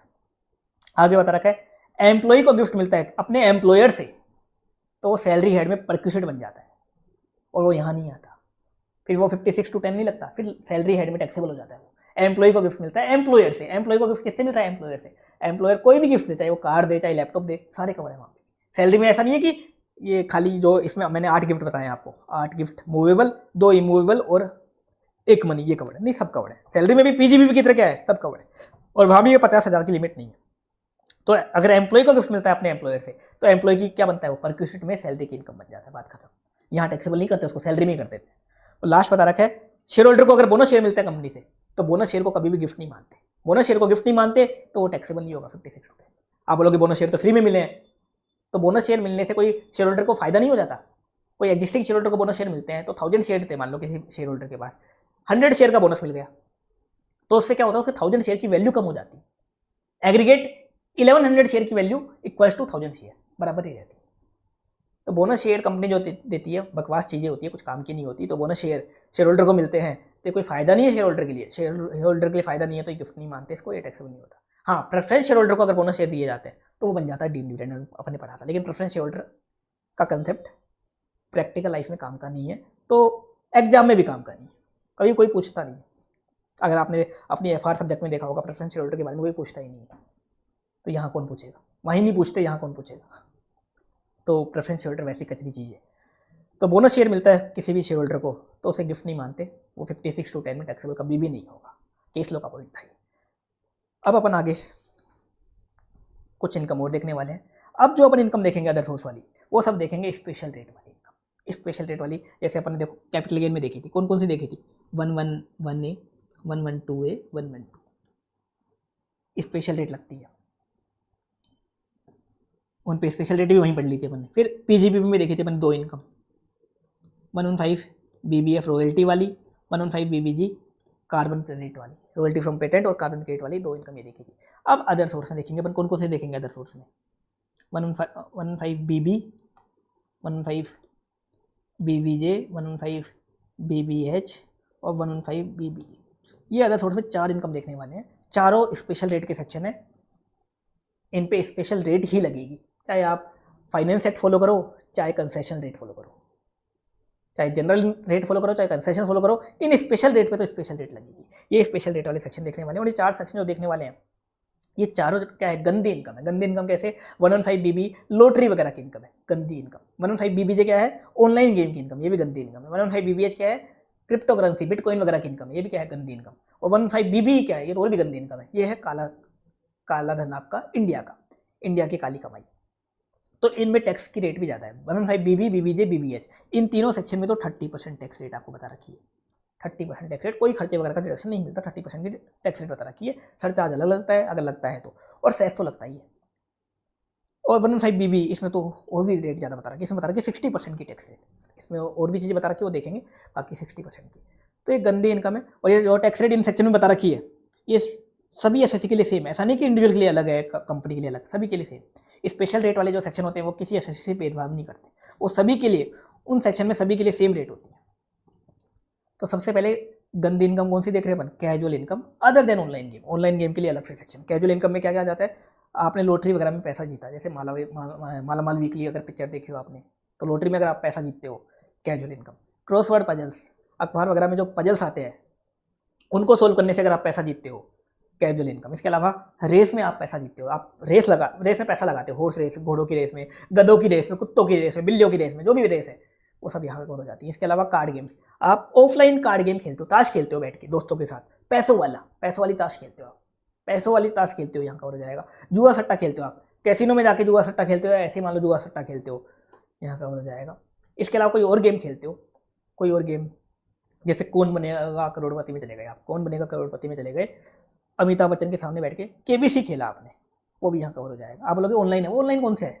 ऑनलाइन नहीं है कि टीवी पे आ गया तो ऑनलाइन हो गया, ऑनलाइन वो नहीं होता। ऑनलाइन मतलब जो इंटरनेट के थ्रू खेला जाता है, जो इंटरनेट के थ्रू खेला जाता है वो होता है ऑनलाइन गेम, जिसमें आपको ऐप डाउनलोड करना पड़ता है, इंटरनेट के थ्रू ऑनलाइन आप खेला जाता है, वो होता है ऑनलाइन गेम। बाकी सारे गेम ऑफलाइन होते हैं, बाकी सबको ऑफलाइन मानते हैं। ऐसा नहीं कि टीवी पे आ गए तो चलो ऑनलाइन हो गया।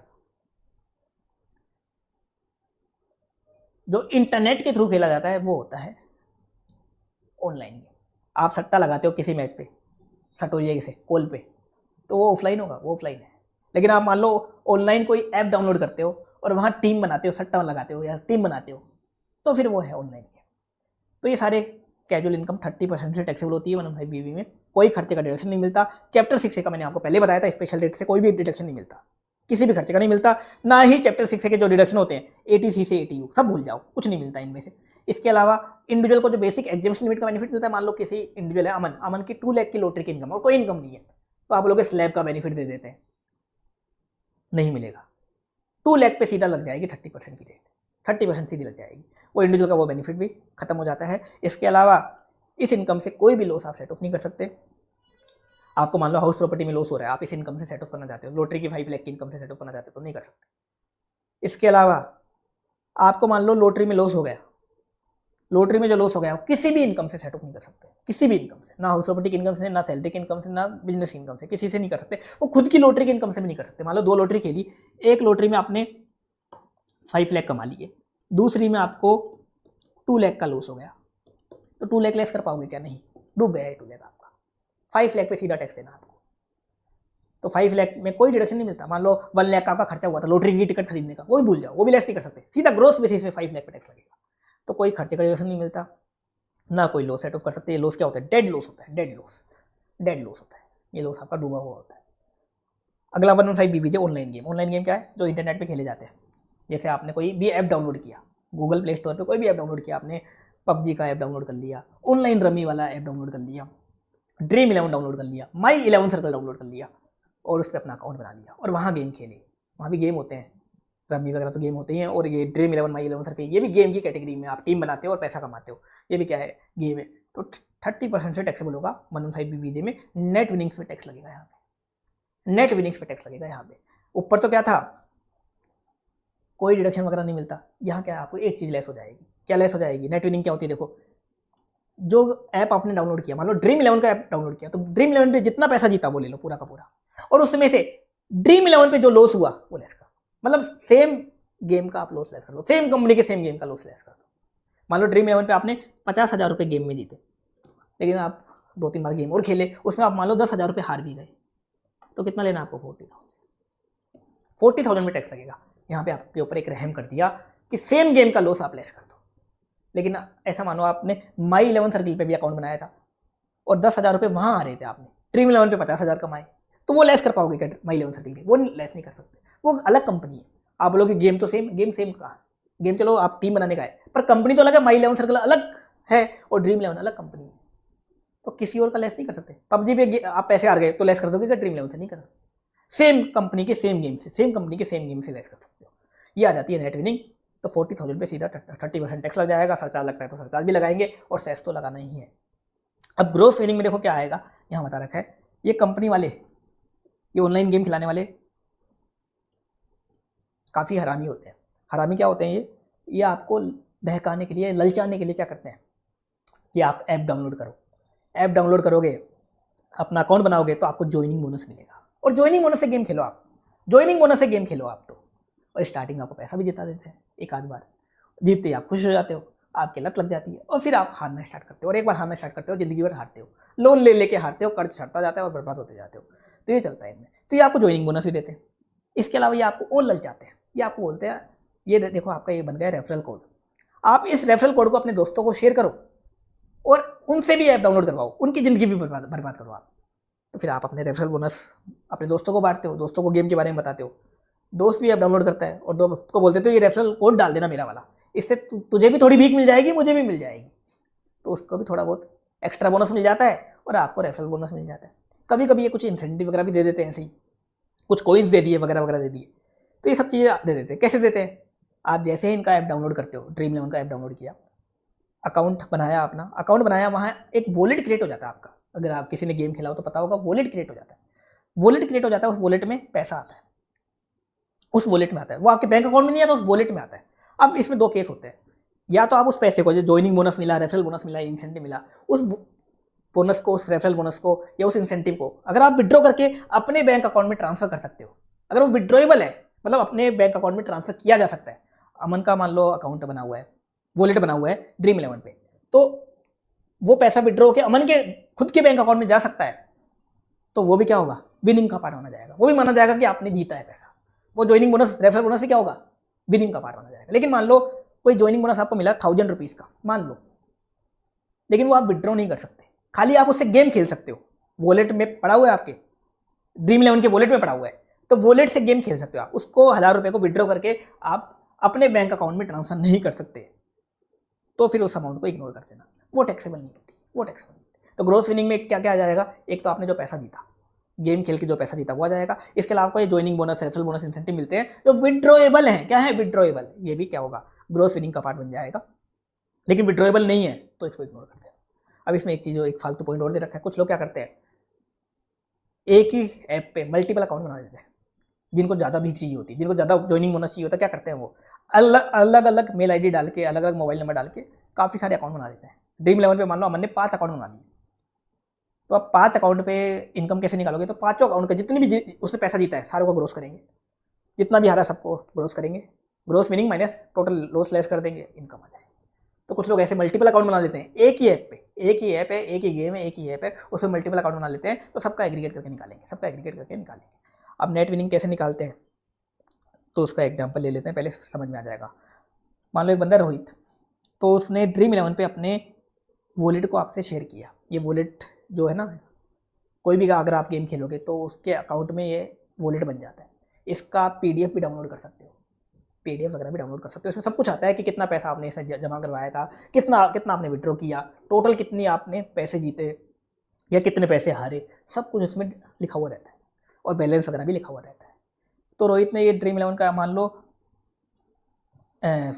ऐप इंस्टॉल किया पहली बार 1 अप्रैल को, कोई भी डेट को कर सकता है, लेकिन आप मान लो 1 अप्रैल को किया, तो इसका बैलेंस क्या होगा, नील होगा, ठीक है नील। तो 1 अप्रैल को जैसे ही इसने ऐप इंस्टॉल किया, अकाउंट बनाया, इसको मिल गया ज्वाइनिंग बोनस जो विड्रॉएबल नहीं था, मतलब उससे खाली गेम खेल सकता था, 1000 रुपीज़ मिल गए इसको, 1000 का बैलेंस आ गया। 10 अप्रैल को रोहित ने इसको गेम खेलना था, तो 10 अप्रैल को रोहित को मान लो घर वालों से पॉकेट मनी मिली, पॉकेट मनी मिली, तो जो पॉकेट मनी मिली, इसने बैंक में पैसा मिला इसको, रोहित को अपने बैंक में, उसने उस अमाउंट को अपने बैंक से वॉलेट में डाल दिया 20,000, उसको बड़ा गेम खेलना था, बड़ा सट्टा लगाना था इसको। अब बैलेंस हो गया 21,000। 15 अप्रैल को मैच था इंडिया पाकिस्तान का, मान लो इसने पैसा लगा दिया और ये जीत भी गया, 40,000 जीत गया, बैलेंस बढ़ गया अकाउंट का, 61,000 हो गया इसका ड्रीम इलेवन के वॉलेट का, ठीक है। 4 मई को दूसरा गेम हुआ, मान लो इंडिया ऑस्ट्रेलिया का हुआ, वहाँ ये हार गया, वहाँ इसको 10,000 का चूना लग गया, अब बैलेंस हो गया 51,000 का। 28 जून को इसने अपने दोस्त को बताया इस अकाउंट के बारे में, इस ड्रीम इलेवन के बारे में, कि देख मैंने वहाँ गेम खेला था, मैंने 40,000 रुपये जीते थे, तू भी जीतेगा, तू बस मेरा कोड यूज़ कर ले। इसने अपना कोड दिया, इसको रेफरल बोनस मिला, और रेफरल बोनस कैसा था, विड्रॉएबल, जो ये विड्रॉ भी कर सकता था। कितना मिला, 5,000, इसका बैलेंस हो गया 56,000। 30 जून को इसके घर वालों ने इसको पकड़ लिया, ठोका इसको कि क्या काम कर रहा है, ये टाइम पास क्या कर रहा है, क्यों ज़िंदगी बर्बाद कर रहा है। तो इसने तब 30,000 रुपये मान लो विड्रॉ करे, 30,000 विड्रॉ क्यों किया रे, मान लो गर्लफ्रेंड वगैरह को घुमाना था इसको, तो 30,000 विड्रॉ करे और उसके बाद मान लो ये पकड़ा गया, घर वालों ने इसको ठोक दिया, फिर इसने गेम खेलने बंद कर दिया मान लो, फिर पूरे साल में कोई ट्रांजेक्शन नहीं हो सकता है आगे भी ट्रांजेक्शन हो, लेकिन मैंने इतना एग्जाम्पल लिया है। ठीक, अब ग्रॉस विनिंग देखो कैसे निकालेंगे।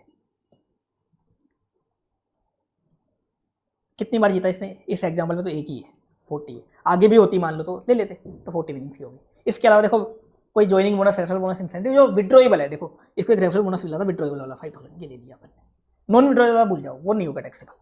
45,000 की आ गई ग्रॉस विनिंग, इसका लॉस भी हुआ होगा, लॉस देखो 10,000 का बस, मान लो आगे और हुआ था तो वो भी ले लेते, यहाँ तो एक ही दे रखा है तो वो ले लिया 10,000 का। तो नेट विनिंग कितनी आ गई, 35,000 की आ गई। 35,000 पे लग जाएगा 30% से टैक्स। अब ये कैलकुलेट करने का एक अल्टरनेट फॉर्मूला और दे रखा है, अनपढ़ लोगों के लिए गवर्नमेंट ने एक अल्टरनेट कैलकुलेशन बना दी। अनपढ़ लोग होते हैं क्योंकि गेम खेलने वाले काफ़ी सारे अनपढ़ लोग होते हैं, काफ़ी सारे अनपढ़ गवार लोग होते हैं, काफ़ी सारे बेरोजगार भी लोग भी गेम खेलते हैं जो टाइम पास करते हैं। तो उन लोगों को इतनी कैलकुलेशन कहाँ करनी पड़ेगी, कैसे चेक करेंगे ग्रोस विनिंग कितनी है, ये कितनी है। तो एक अल्टरनेटिव तरीका होना है A+D - B+C।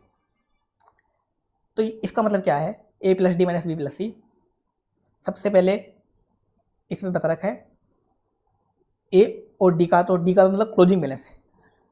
Closing balance account का क्या है ये उठा लो, क्योंकि ये स्टेटमेंट तो सभी के ऐप में बन जाएगा, सभी के वॉलेट में, जो भी ऐप डाउनलोड करोगे उस वॉलेट में बन जाएगा, तो वहाँ क्लोजिंग बैलेंस आएगा। क्लोजिंग बैलेंस देखो आप, तो 31 मार्च का क्लोजिंग बैलेंस क्या आ रहा है, इसने तो आगे कोई ट्रांजेक्शन नहीं किया, तो लास्ट बैलेंस यही आ रहा है, क्लोजिंग बैलेंस ले लिया, ये तो क्लोजिंग बैलेंस हो गया डी। तो ए क्या है, ए है अमाउंट कितनी विड्रॉ करी, अमाउंट कितनी विड्रॉ करी ड्यूरिंग द ईयर, अमाउंट कितनी विड्रॉ करी, देखो अमाउंट कितनी विड्रॉ करी 30,000, ये भी टोटल आ जाता है, स्टेटमेंट में क्या आता है टोटल आ जाता है, ये भी कि कितनी अमाउंट उस बंदे ने, रोहित ने पूरे साल में विड्रॉ करी। तो यहाँ कितनी करी है इस एग्जाम्पल में, तो 30 करी है, तो A+D ले लिया, अमाउंट कितनी विड्रॉ करी और क्लोजिंग बैलेंस क्या है ये ले लिया।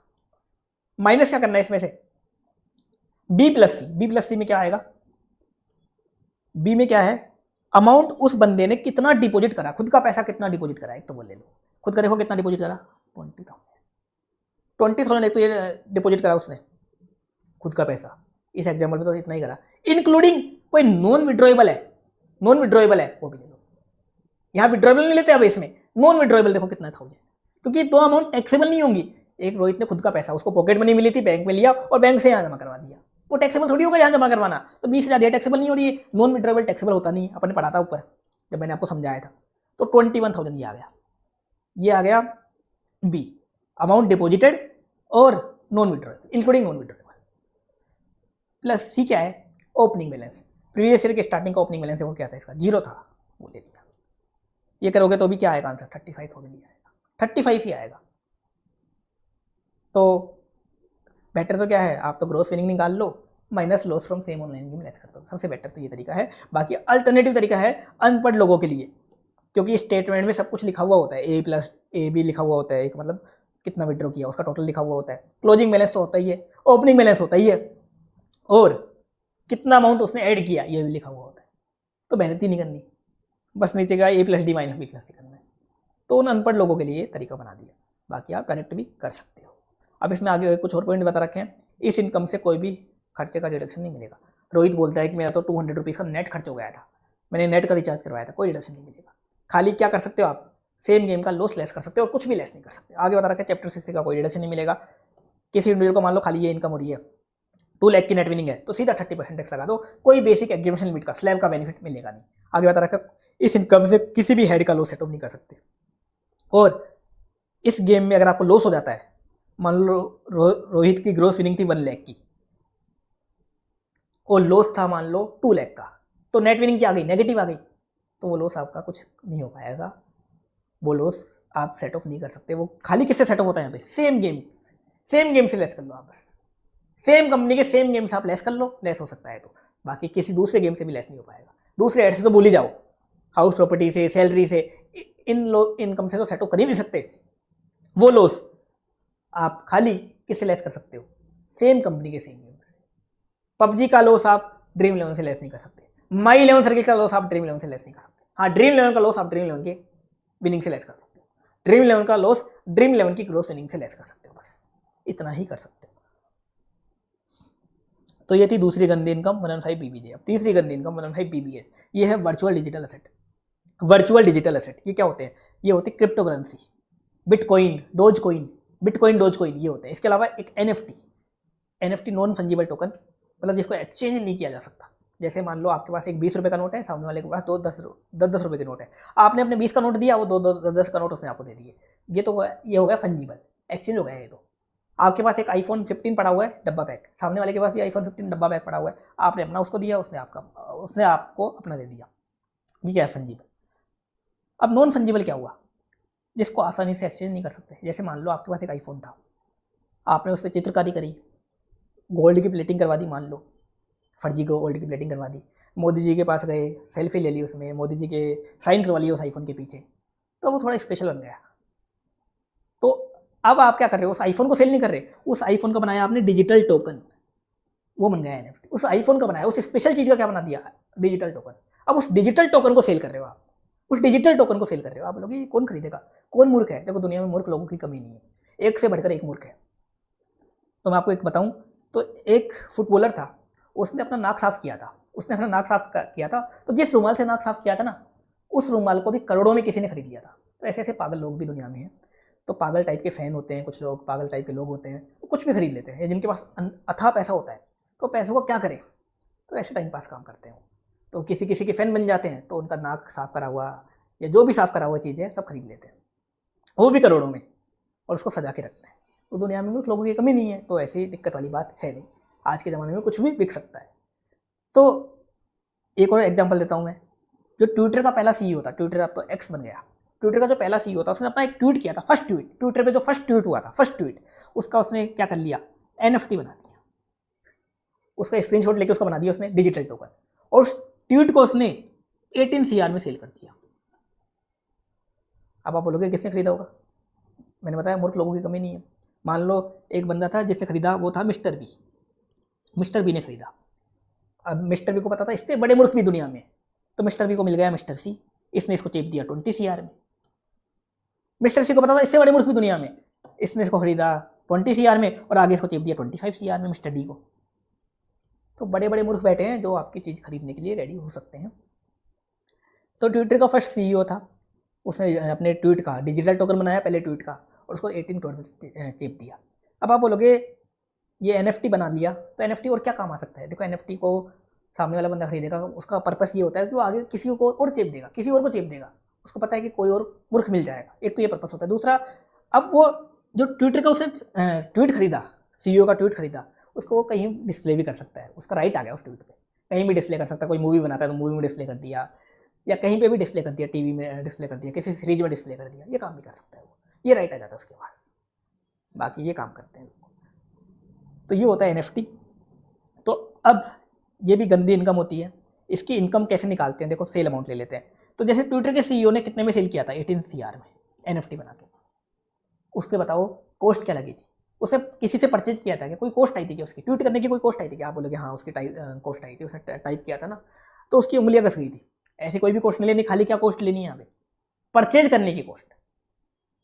तो कोई कॉस्ट नहीं आई। मान लो उसने ब्रोकरेज दिया सेल करने पे, तो वो भी कॉस्ट है, वो लेस करोगे क्या? ट्रांसफर कर दे, मत कर देना। या कोई कैपिटल गेन की इनकम नहीं निकाल रही है, एनएफटी की इनकम निकाल रहे हैं। कुछ लोग इसको कैपिटल गेन समझ लेंगे, कैपिटल गेन वगैरह नहीं है कुछ भी, कैपिटल गेन भूल जाओ, यहाँ कैपिटल गेन नहीं है, एनएफटी की इनकम निकाल रहे हैं, जो अदर सोर्स की इनकम बनेगी।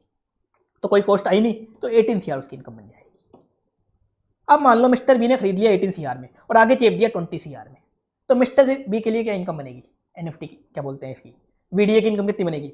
20 CR सेल। अब मिस्टर बी ने तो परचेज किया था, तो आप कॉस्ट ऑफ एक्विजिशन लेस कर लो। कितने में परचेज किया था? 18 CR। तो एक चीज लेस कर सकते हो क्या? परचेज करने की कॉस्ट, और कुछ भी लेस नहीं कर सकते। आपका मान लो पसीना बहा था, वो कुछ लेस नहीं होगा, ब्रोकरेज वगैरह कुछ लेस नहीं होगा, खाली परचेज करने की कॉस्ट लेस कर दो बस। अगर आपने परचेज किया है, तो अगर आपने खुद ने बनाया है तो कुछ लेस नहीं होगा। अगर आपने परचेज करके सेल किया है तो परचेज वाली कॉस्ट लेस कर दो। ट्रांसफर वगैरह के खर्चे कुछ भी लेस नहीं होंगे यहाँ पे, बस sale minus cost of acquisition, ये आ जाएगी टैक्सेबल इनकम, और इस पर लग जाएगा 30% से टैक्स। 115 BBH में 30% से टैक्सेबल हो जाएगी। कोई भी खर्चे का डिडक्शन नहीं मिलेगा, खाली कॉस्ट ऑफ एक्विजिशन लेस कर सकते हो, खाली कॉस्ट ऑफ एक्विजिशन लेस कर सकते हो अगर परचेज करा हुआ है तो। आगे बता रखा है चैप्टर 6 का कोई डिडक्शन नहीं मिलेगा, बेसिक एग्जीबिशन लिमिट का इंडिविजुअल को कोई बेनिफिट नहीं मिलेगा। मान लो मिस्टर ए को 2 लाख की इनकम होती है, बाकी कोई इनकम नहीं है, तो 2 लाख पे सीधा 30% टैक्स लग जाएगा। आगे बता रखा है इस इनकम से किसी भी हेड का लॉस सेट ऑफ नहीं हो सकता, इस इनकम से कोई लॉस सेट ऑफ नहीं कर सकते। अगर मान लो वीडियो को ट्रांसफर करने से आपको लॉस हो गया तो लॉस आपका डूब जाएगा।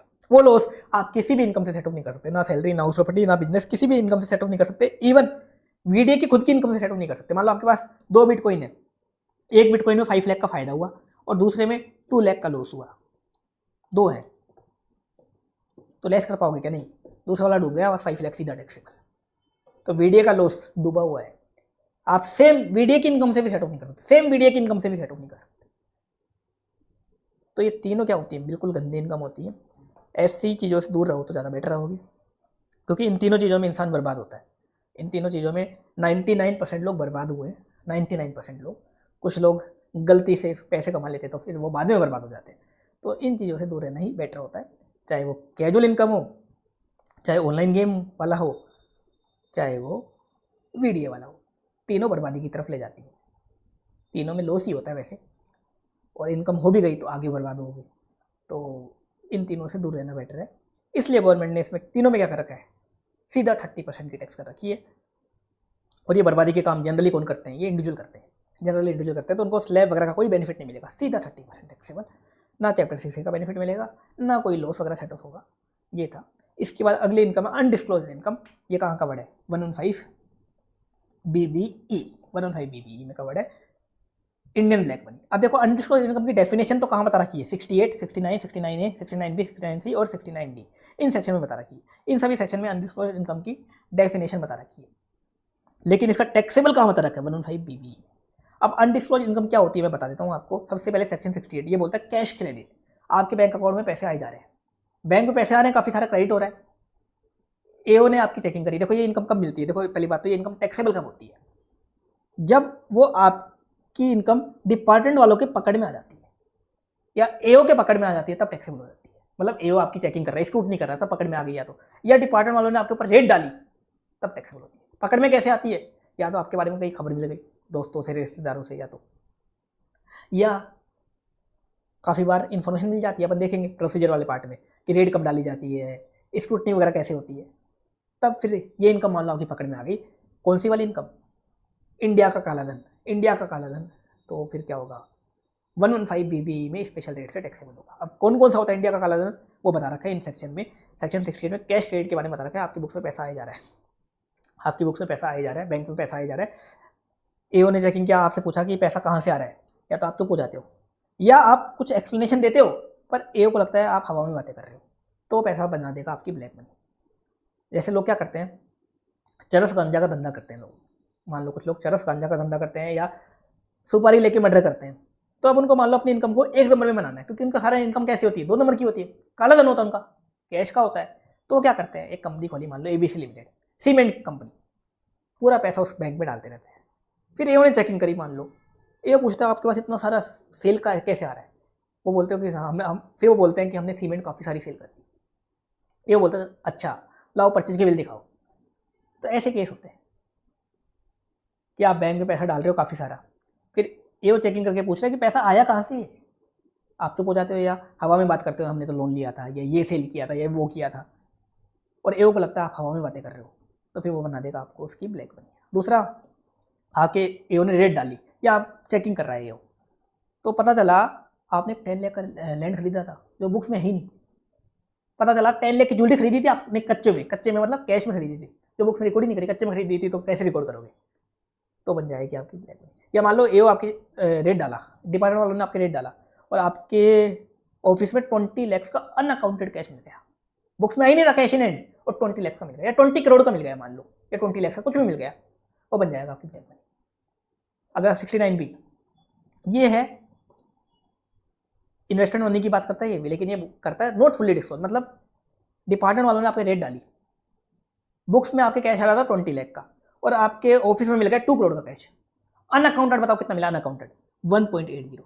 रिकॉर्ड कितना कर रखा आपने? 20 लाख का, और जबकि एक्चुअल में कितना है? 2 करोड़। तो डिफरेंस क्या है? ये ब्लैक मनी, ये डिफरेंस वाला केस है कि रिकॉर्ड कर रखा है 20 लाख और मिला 1.80 CR।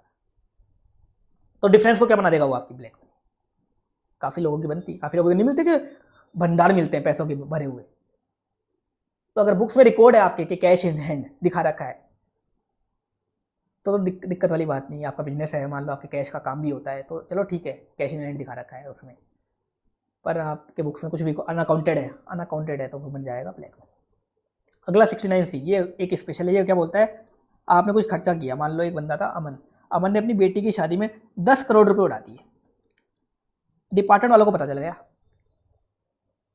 फिर वो अमन से पूछते हैं कि तेरी औकात जो थी, तू जब रिटर्न भरता था कभी 5,000 रुपये की इनकम दिखाता है, कभी 1,00,000 रुपये की इनकम, आज तक तूने जिंदगी में 1 रुपये का टैक्स नहीं दिया, और शादी में तेरे पास आ गए 10 करोड़ रुपये उड़ाने के लिए। फिर अमन बोलते हैं मैंने तो रिश्तेदारों से लोन लिया था वगैरह वगैरह। डिपार्टमेंट वाले उसके 2 चाटा लगाएंगे, बोलेंगे तेरी औकात देख के कोई लोन देगा नहीं तेरे को तो, और उसको 10 करोड़ रुपया बना देंगे। वो खर्चा होते हुए भी 10 करोड़ जो उसने शादी में उड़ाए हैं, 10 करोड़ को क्या बना देंगे, खर्चे होते हुए भी इनकम बना देंगे ब्लैक मनी की, काले धन की इनकम। उसने काला धन का पैसा पहले कमाया और उसको उड़ा दिया, अय्याशी में उड़ा दिया उसने।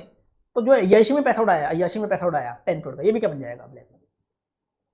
अब इसमें एक चीज और है, मान लो कंपनी थी ABC लिमिटेड, उसके पास 50 लाख का काला धन रखा हुआ था, तो उसने अपनी एम्प्लॉइज को सैलरी कैश में दे दी और बुक्स में रिकॉर्ड भी नहीं करा, ताकि उसका काला धन खत्म हो जाए। क्योंकि ब्लैक मनी काम की क्या होती है आज के ज़माने में, देखो आज के ज़माने में कैश से आप गोल्ड वगैरह खरीद सकते हो, बाकी चीज़ें कुछ कर नहीं सकते।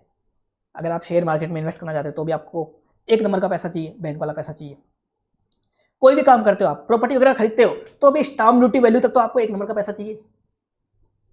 तो आजकल कैश की वैल्यू कम है, आपको कार वगैरह खरीदनी है तो भी 1 नंबर का पैसा चाहिए, सब में 1 नंबर का पैसा चाहिए होता है। तो 50 लाख का ABC लिमिटेड के पास काला धन रखा हुआ था, उसने सैलरी एम्प्लॉइज को पे कर दी कैश में और बुक्स में रिकॉर्ड नहीं करा, ताकि कैश खत्म हो जाए उसके पास। ये डिपार्टमेंट वालों को पता चल गया, AO को पता चल गया। तो AO क्या करेगा, उस 50 लाख के खर्चे को खर्चा होते हुए भी इनकम बना देगा, 50 लाख की ब्लैक मनी की इनकम बना देगा। और दूसरा, असेसी ये नहीं बोल सकता ABC लिमिटेड की चलो आपने ब्लैक मनी की इनकम तो बना दिया, लेकिन मैंने तो खर्चा किया है, तो कम से कम मेरे को बिजनेस में डिडक्शन तो दे दो, बिजनेस साइड में डिडक्शन तो दे दो। डिडक्शन भी नहीं मिलेगी, कोई भी डिडक्शन नहीं मिलेगी इस खर्चे की, कोई डिडक्शन नहीं मिलेगी। ये सब है ब्लैक मनी। और ये कहाँ की है, इंडिया की ब्लैक मनी, इंडिया के बाहर की ब्लैक मनी। मान लो आपका स्विस बैंकों में पैसा पड़ा हुआ है, स्विस बैंकों में कैश क्रेडिट हो रहा है आपके, या स्विस में मान लो आपकी प्रॉपर्टी US में पड़ी हुई है, US में आपकी मनी पड़ी हुई है, तो उनके ऊपर लगेगा ब्लैक मनी एक्ट। इंडिया के बाहर के काले धन पे क्या लगता है, ब्लैक मनी एक्ट, उस पर ये इनकम टैक्स एक्ट नहीं लगता, ये इंडिया के काले धन पे लगता है। अब इसमें एक सेक्शन और है 69D, ये क्या बोलता है, ये फालतू बात करता है। आपने कोई लोन लिया है बिना किसी एग्रीमेंट, बिना किसी लिखा पढ़ी के, बिना किसी सिक्योरिटी के, तो ले लो, कोई दिक्कत नहीं है। पर ये बोलता है कैश में मत ले लेना, cash bearer cheque cross cheque से मत लेना। कैसे लेना, अकाउंट पे चेक से।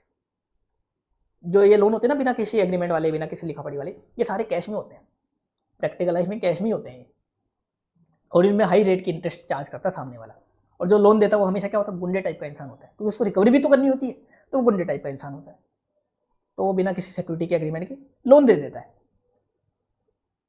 तो इन्होंने क्या बोला कि जो लोन ले रहा है ना कैश वगैरह से, उसकी इनकम बना देंगे, उसको डराया है इन्होंने, इनकम टैक्स वालों ने, कि अगर पकड़े गए ना, चाहे तो लेते वक्त पकड़े गए, चाहे रिपे करते वक्त पकड़े गए, मान लो कैसे भी डिपार्टमेंट वालों को पता चल गया कि हाँ अमन ने लोन लिया है, तो जो ले रहा है लोन वो मरेगा, उसकी क्या बन जाएगी, उसकी इनकम बन जाएगी, या तो लेते वक्त या देते वक्त, या तो बोरो करते वक्त या रिपे करते वक्त, या तो बोरो करते वक्त या रिपे करते वक्त इनकम बना देगा। जब भी पकड़े गए तब की तब इनकम बन जाएगी। लेकिन हाँ, एक बार मान लो बोरो करते वक्त पकड़े गए तब इनकम बना दी, अब रिपे कर रहे हो तो वापस इनकम नहीं बनेगी, एक बार ही बनेगी, या तो बोरो करते वक्त बनेगी या रिपे करते वक्त बनेगी। तो बोरो या रिपे करते वक्त फंस जाओगे आप, तो आपको लोन कैसे लेना है, अकाउंट पे चेक से, अकाउंट पे चेक से करना है। बोरो भी अकाउंट पे चेक से करना है और रिपे भी कैसे करना है, अकाउंट पे चेक से करना है। पर लोग कैसे करते हैं, कैश में करते हैं, क्योंकि गुंडे टाइप का इंसान, उसका भी काला धन है, तो क्या करता है, पैसा लोन पे चलाता है। तो डराया किसको, गवर्नमेंट ने लोन लेने वालों को डराया कि आप अकाउंट पे ही टैक्स लो, ताकि ऐसे काम बंद हो जाए, लेकिन होते नहीं, वो चलते हैं, प्रैक्टिकल लाइफ में सब चलता है। अब इन सब पे लगेगी स्पेशल रेट, क्या रेट लगेगी, 60% की टैक्स रेट, काले धन पे 60% की टैक्स रेट है। और इसी सेक्शन में 25% का सरचार्ज बता रखा है। मतलब यहाँ काला धन चाहे 1 करोड़ का पकड़ा जाए, चाहे 10 करोड़ का पकड़ा जाए, चाहे 100 करोड़ का पकड़ा जाए, सरचार्ज कंपलसरी लगेगा 25% का। वो फाइनेंस एक्ट वाला भूल जाना, सब भूल जाना, वो नहीं लगेंगे यहाँ पे। और 4% का सेस, और ये रेट मिला के क्या आ जाएगी 78%। मान लो 1 करोड़ का आपका काला धन पकड़ा गया, 78 लाख का गवर्नमेंट टैक्स ले जाएगी, 78 लाख का। पेनल्टी अलग लगेगी, पेनल्टी का अपने अलग से चैप्टर आएगा, वहाँ पेनल्टी भी लगेगी। और जेल में जो ठुकोगे वो अलग, तो पेनल्टी लगेगी, जेल में ठुकोगे वो अलग चीज़ है। बाकी 78 लाख तो टैक्स के नाम पे लगेगी गवर्नमेंट, फिर पेनल्टी और दो, मतलब एक तरीके से पैसा तो पूरा ले गई। 5 करोड़ आपका पकड़ा गया तो 5 का 5 करोड़ गवर्नमेंट का हो जाएगा पूरा का पूरा, फिर जेल में ठुकोगे वो अलग है। अब इस ब्लैक मनी की इनकम से कोई डिडक्शन आप नहीं ले सकते, ब्लैक मनी की इनकम से 1 रुपये की भी डिडक्शन नहीं मिलेगी। ब्लैक मनी की इनकम से चैप्टर 6 का कोई डिडक्शन नहीं मिलेगा। इंडिविजुअल की मान लो 2 लाख की ब्लैक मनी पकड़ी गई, उसकी कोई इनकम नहीं है अमन की, तो 2 लाख पे सीधा 78% का टैक्स लग जाएगा, सीधा 78%। कोई स्लैब का बेनिफिट नहीं मिलेगा। लास्ट है, इस इनकम से कोई लॉस सेट ऑफ नहीं कर सकते। आपका मान लो हाउस प्रॉपर्टी में लॉस आ रहा है, आप चाहते हो कि ब्लैक मनी की इनकम से सेट ऑफ कर दे, तो नहीं होगा सेट ऑफ नहीं होगा। इस इनकम से कोई लॉस सेट ऑफ नहीं होगा। अब आप बोलोगे वो लास्ट वाला पॉइंट क्यों नहीं है कि लॉस आ गया तो ब्लैक लॉस कैसे आएगा? ब्लैक लॉस कभी आ नहीं सकता कि ब्लैक लॉस हो और डिपार्टमेंट वाले आपको पकड़े। ब्लैक मनी की इनकम हो सकती है, ब्लैक लॉस नहीं हो सकता, तो बात ही खत्म, वो पॉइंट होगा ही नहीं यहाँ पे। तो ये सब बता रखा है। अब देखो ब्लैक मनी की इनकम भी अपन कहाँ दिखाते हैं, जब पकड़ी जाती है ना तो डिपार्टमेंट वाले आपको बोलते हैं रिटर्न भरो आप, और रिटर्न में इस इनकम को शो करो। तो रिटर्न में कहाँ शो करते हैं इसको? फिर अदर सोर्स में, इनकम फ्रॉम अदर सोर्स में दिखाते हैं इसको। ये होती है इंडियन ब्लैक मनी की इनकम। अब लास्ट एक जनरल पॉइंट और बता रखा है, कोई और इनकम है जो बाकी हेड में टैक्सेबल नहीं है और इनकम टैक्स में एग्जाम नहीं है, यहाँ आ जाएगी। जैसे खेती की इनकम इंडिया में होती है, वो तो एग्जाम है, बात ही खत्म। लेकिन खेती की इनकम इंडिया से बाहर हो रही है आपको, तो बाकी की हेड में नहीं आ पाती, तो यहाँ आ जाती है, यहाँ आ जाती है। ट्यूशन इनकम, काफ़ी सारे लोग क्या करते हैं, जॉब के साथ साथ या आर्टिकलशिप के साथ साथ पार्ट टाइम ट्यूशन पढ़ाने लग जाते हैं, 1 घंटे छोटे छोटे बच्चों को ट्यूशन पढ़ाने लग जाते हैं। तो उनसे जो इनकम होगी वो कहाँ दिखाते हैं? अदर सोर्स में। हाँ, कोचिंग इंस्टीट्यूट खोल लिया आपने तो बिजनेस साइड में चली जाएगी, लेकिन आप ऐसे ही पार्ट टाइम ट्यूशन पढ़ाने लग जाते हो छोटे छोटे बच्चों को 1 घंटा, तो वो ट्यूशन इनकम यहाँ आ जाती है। आप कभी कभार क्या करते हो, पार्ट टाइम कॉपी चेकिंग करने लग जाते हो, कॉपी चेकिंग, टेस्ट वगैरह की कॉपी चेकिंग, तो कॉपी चेकिंग इनकम कहाँ दिखा देते हैं? अदर सोर्स में। तो ऐसी कोई भी इनकम है जो बाकी हेड में नहीं जा पा रही, तो यहाँ ले आओ, यहाँ टैक्सेबल कर दो, बात खत्म। ये था अपना अदर सोर्स वाला चैप्टर जो अपन ने डिटेल में रिवाइज कर लिया। इस चैप्टर से एक क्वेश्चन हमेशा आता है, 4 मार्क्स तक इस चैप्टर से क्वेश्चन आता है। वो एमसीक्यू के फॉर्म में भी आ सकता है और डिस्क्रिप्टिव क्वेश्चन के फॉर्म में भी आ जाता है। तो अच्छे से इस चैप्टर को रिवाइज कर लेना। और एक चीज़ और है, इस चैप्टर से जो टोटल इनकम का क्वेश्चन है ना, उसमें भी कभी कभार एक आध पॉइंट डाल दिया जाता है, डिविडेंड के रिगार्डिंग या किसी भी पॉइंट के रिगार्डिंग एक आध पॉइंट डाल दिया जाता है, तो वहाँ भी काम आ जाता है। तो ये चैप्टर आपको अच्छे से करना है।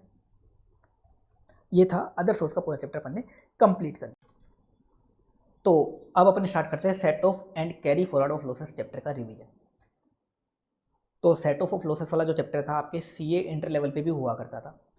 इंटर लेवल पे आपको सेट ऑफ का बेसिक बता रखा था, यहाँ बेसिक वर्जन तो है ही, इसके अलावा यहाँ कुछ एडवांस वर्जन भी है कि अमालगमेशन डीमर्जर वगैरह के केस में सेट ऑफ में क्या होता है, वो सब भी अपन देखेंगे।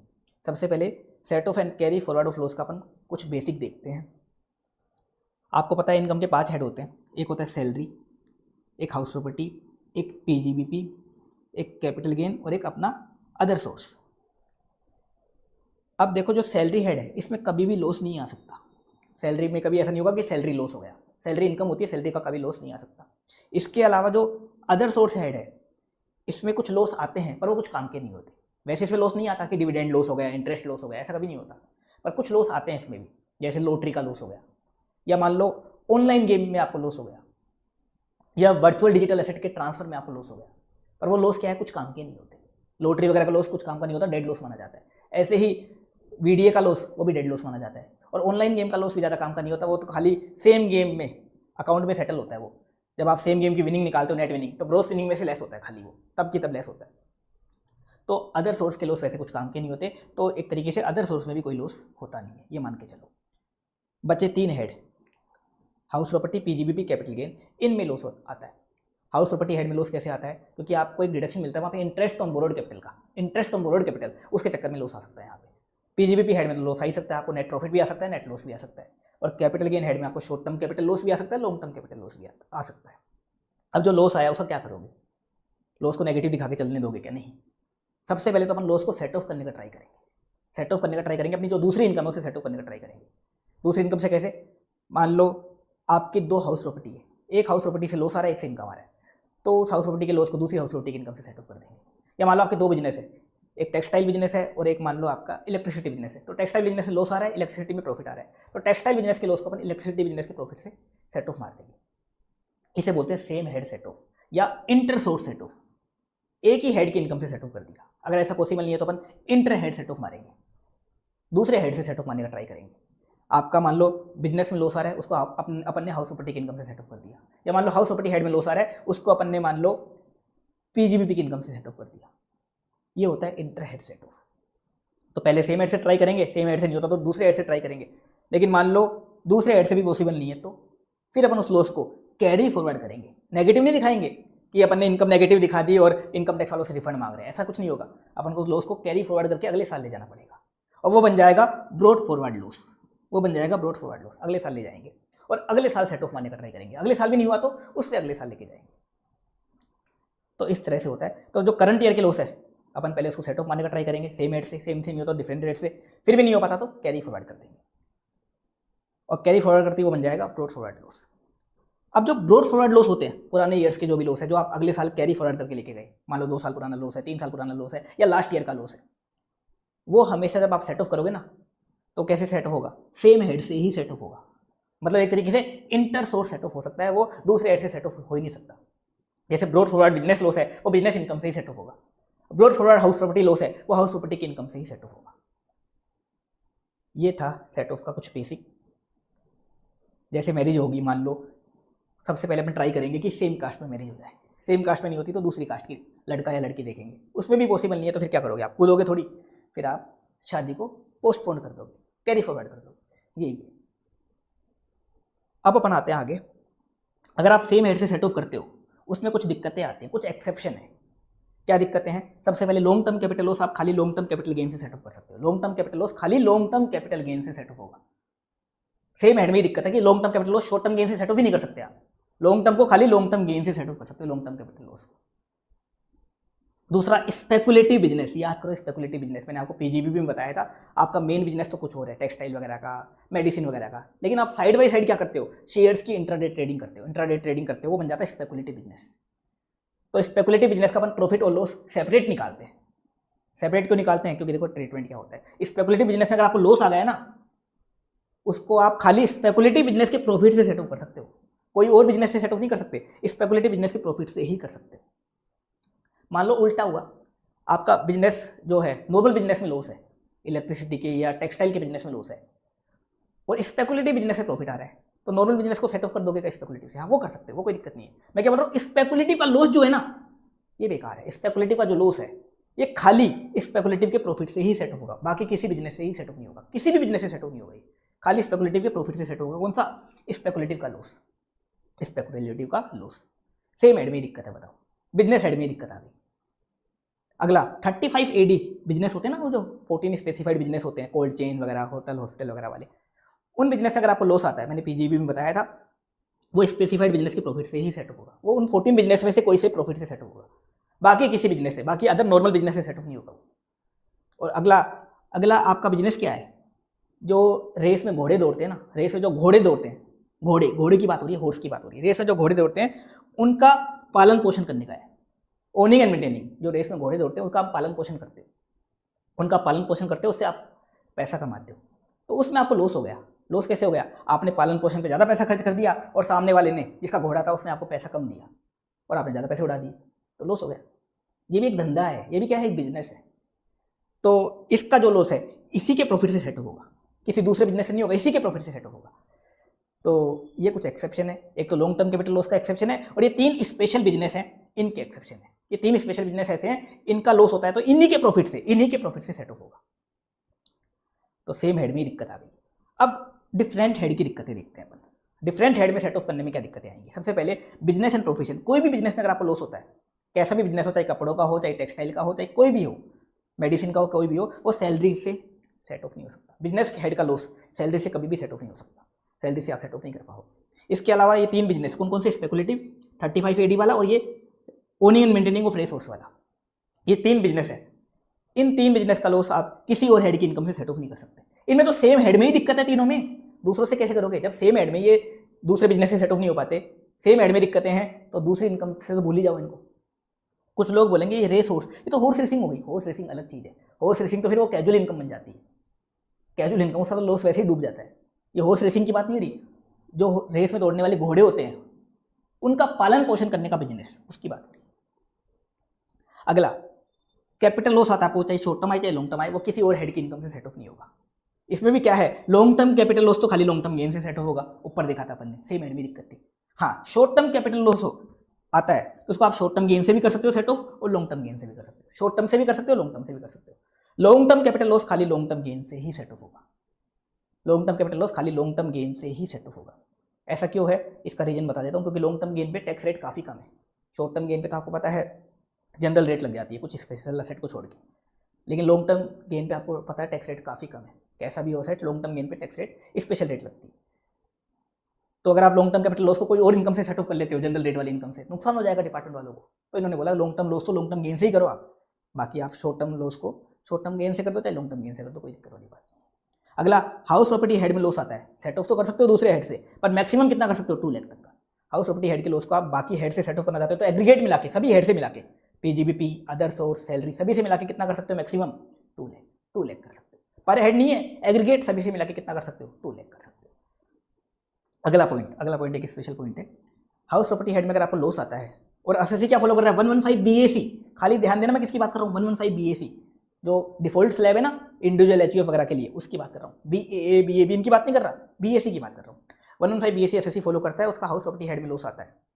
हाउस प्रॉपर्टी हेड में लॉस आता है तो वो हाउस प्रॉपर्टी की इनकम से ही सेट ऑफ होगा। दूसरी हाउस प्रॉपर्टी की अगर आपकी इनकम हो तो उससे सेट ऑफ होगा, उसको आप किसी और हेड की इनकम से सेट ऑफ ही नहीं कर सकते। मतलब ये 2 लाख की लिमिट भी नहीं काम आएगी, ये भी काम की नहीं है, ये भी नहीं लगेगी 115 बीएसी में, दूसरे हेड से सेट ऑफ ही नहीं कर सकते। इसके अलावा अगर आप उसको दूसरे हेड से सेट ऑफ नहीं कर पाए तो उसको कैरी फॉरवर्ड भी नहीं कर पाओगे, डूब जाएगा वो, कैरी फॉरवर्ड भी नहीं कर पाओगे। तो 115 बीएसी में अगर आपका हाउस प्रॉपर्टी का लॉस आ जाता है, दिक्कत वाली बात हो जाएगी। अगर आपकी दूसरी हाउस प्रॉपर्टी है उसकी इनकम से तो सेट ऑफ कर दो, उसके अलावा आप उसको कुछ नहीं कर पाओगे, वो डूब जाएगा। ना तो दूसरे हेड से सेट ऑफ कर पाओगे, ना कैरी फॉरवर्ड कर पाओगे। ये 115 बीएसी का एक पॉइंट याद रख लेना। और एक 2 लाख वाली लिमिट काम आ जाती है काफ़ी बार कि हाउस प्रॉपर्टी हेड का लॉस दूसरे हेड से सेट ऑफ होता है मैक्सिमम 2 लाख तक, लेकिन 115 बीएसी में तो दूसरे हेड से भी सेट ऑफ नहीं होता। ये बात दिमाग में फिट कर लेना बस। अब 4 ऐसी गंदी इनकम है, इससे कुछ भी सेट ऑफ नहीं कर सकते, और ये चारों अदर सोर्स वाली इनकम है। चारों कौन कौन सी इनकम, एक तो कैजुअल इनकम, लॉटरी वाली इनकम, दूसरा ऑनलाइन गेम वाली इनकम, एक वीडीए वाली वर्चुअल डिजिटल एसेट वाली इनकम, और एक अनडिस्क्लोज्ड इनकम 68, 69 ABCD वाली इनकम। इन चारों इनकम से, चारों गंदी इनकम है, इन इनकम से आप कोई भी लॉस, किसी भी हेड का लॉस सेट ऑफ नहीं कर सकते। ये इनकम बिल्कुल सेपरेटली टैक्सेबल होती है, स्पेशल रेट लग जाती है इन पे। और इसके अलावा इन चारों इनकम से आप अनअब्जॉर्ब्ड डेप्रिसिएशन भी लेस नहीं कर सकते, जबकि अनअब्जॉर्ब्ड डेप्रिसिएशन बड़ी प्यारी चीज होती है। उसको एक तो अपन अनलिमिटेड टाइम तक कैरी फॉरवर्ड कर सकते हैं, किसी भी हेड से सेट ऑफ कर सकते हैं, सैलरी को छोड़ के किसी भी हेड से सेट ऑफ कर सकते हैं। पुराना भी है तो भी किसी भी हेड से सेट ऑफ हो जाता है, वो इतनी बड़ी चीज़ है, बढ़िया चीज़ है। पर वो भी इन 4 चीज़ों से दूर भागता है, वो भी इन 4 चीज़ों से सेट ऑफ नहीं हो पाएगा, इन 4 चीज़ों से वो भी सेट ऑफ नहीं हो पाएगा। अगला 3 ऐसे लॉस हैं जो डेड लॉस माने जाएंगे, जो ना तो सेट ऑफ होंगे ना कैरी फॉरवर्ड होंगे, डूब जाएंगे आपके। कौन कौन से, तो लॉटरी वगैरह का लॉस, कैजुअल इनकम में आपको कैजुअल लॉस हो जाता है, वो डूब गया, कुछ नहीं होगा, मैंने आपको ऑलरेडी बताया था उस चैप्टर में, आईएफएस वाले में। अगला वीडीए, वर्चुअल डिजिटल एसेट को ट्रांसफर करते हो उसमें लॉस होता है, डूब जाएगा, कुछ भी नहीं होगा उसका। इसके अलावा एग्जेम्प्ट सोर्स का लॉस, एग्जेम्प्ट सोर्स का लॉस मतलब एग्रीकल्चर इनकम इंडिया में होती है तो एग्जेम्प्ट होती है। अब एग्रीकल्चर इनकम की जगह मान लो एग्रीकल्चर लॉस हो गया, मान लो बाढ़ वगैरह आ गई थी तो फसल बर्बाद हो गई और आपको 50 लाख का खेती में लॉस हो गया, तो सेट ऑफ कर पाओगे क्या? चलो सेट ऑफ कर लेते बिजनेस इनकम से, नहीं कर पाओगे, डूब जाएगा। जब वो इनकम ही एग्जेम्प्ट है तो उसका लॉस भी खत्म, जब इनकम ही एग्जेम्प्ट है तो लॉस भी खत्म, लॉस भी खत्म। तो एग्रीकल्चर लॉस वगैरह ये भी डूबे हुए माने जाते हैं। आप बोलोगे इसमें मैंने ये ऑनलाइन गेम वाला क्यों नहीं लिखा? देखो ऑनलाइन गेम का लॉस भी ऐसे कुछ काम का नहीं है, पर ऑनलाइन गेम के लॉस को अपन क्या करते हैं, सेम गेम की सेम टाइप की जो विनिंग होती है उसमें लेस कर लेते हैं, वहाँ लेस हो जाता है। वो नेट विनिंग निकालते हैं, net winning from online game कैसे निकालते हैं, gross winning from online game minus loss from same online game, वहाँ लेस हो जाता है वो, इसलिए मैंने यहाँ नहीं लिखा, वहाँ अपन लेस कर लेते हैं उसको, बस वही लेस होता है वो, और कहीं भी नहीं होता वो, नेट विनिंग निकालते वक्त लेस हो जाता है। अब अपन आते हैं कैरी फॉरवर्ड ऑफ लॉस। अब लॉस आप सेट ऑफ नहीं कर पाए, कैरी फॉरवर्ड कैसे करोगे? हाउस प्रॉपर्टी हेड का लॉस 8 ईयर तक कैरी फॉरवर्ड होता है, बिजनेस लॉस जो होता है वो 8 ईयर तक कैरी फॉरवर्ड होता है, कैपिटल लॉस जो आता है वो भी 8 ईयर तक कैरी फॉरवर्ड होता है। अब जो स्पेशल बिजनेस है कौन कौन से, एक तो स्पेकुलेटिव बिजनेस, स्पेकुलेशन बिजनेस भी बोलते हैं उसको, स्पेकुलेटिव बिजनेस भी बोलते हैं। कुछ लोग स्पेकुलेशन को कैजुअल इनकम समझ लेते हैं, वो नहीं होता। स्पेकुलेशन बिजनेस मतलब वो क्या होता है, शेयर्स की intraday trading side by side करते हो तो उसे बोलते हैं, तो वो 4 ईयर तक कैरी फॉरवर्ड होता है। इसके अलावा जो हॉर्स रेस वाली एक्टिविटी वाला है वो भी 4 ईयर तक कैरी फॉरवर्ड होता है। और 35 AD का जो स्पेसिफाइड बिजनेस का लॉस है ये इनडेफिनेट टाइम तक कैरी फॉरवर्ड होता है, ये तो मैंने आपको बताया भी था पीजी में, ये इनडेफिनेट टाइम तक कैरी फॉरवर्ड होता है। ये है कैरी फॉरवर्ड कितने टाइम तक कर पाओगे। अब ये पीरियड एक्सपायर हो गया उसके बाद क्या होगा, उसके बाद लॉस डूब जाएगा, उसके बाद लॉस डूब जाएगा। ये था अभी तक का बेसिक, इतना बेसिक तो आपने इंटर लेवल पे भी पढ़ रखा था। अब एडवांस वर्जन देखेंगे अपन सेट ऑफ कैरी फॉरवर्ड का। सबसे पहले अगर अमालगमेशन होता है, डीमर्जर होता है या कन्वर्जन होता है तो सेक्शन 72A लगता है। तो ऐसे केस में पुरानी वाली के बिजनेस लॉस का और अनअब्जॉर्ब्ड डेप्रिसिएशन का क्या होगा वो बता रखा है। अमालगमेशन मतलब एक कंपनी का दूसरी कंपनी में मर्जर हो गया या अमालगमेशन हो गया। डीमर्जर मतलब एक कंपनी की काफ़ी सारी यूनिट है, एक यूनिट उसने डीमर्ज करके किसी और न्यू कंपनी को ट्रांसफर कर दी। कन्वर्जन मतलब यहाँ बता रखा है, या तो कंपनी का एलएलपी में कन्वर्जन हो गया, या कोई फर्म थी या प्रोप्राइटरशिप थी, फर्म या प्रोप्राइटरशिप का कंपनी में कन्वर्जन हो गया, या वो कंपनी में मतलब वो कंपनी में सेल हो गई, या तो या कंपनी में कन्वर्जन हो गया। तो 72A बोलता है इन सभी केस में, अमालगमेशन के केस में, प्रोप्राइटरशिप या फर्म का कंपनी में कन्वर्जन हो गया, या कंपनी का एलएलपी में कन्वर्जन हो गया, इन सब में क्या होगा, डीमर्जर का अलग केस है। पहले ये 3 केस देख लेते हैं।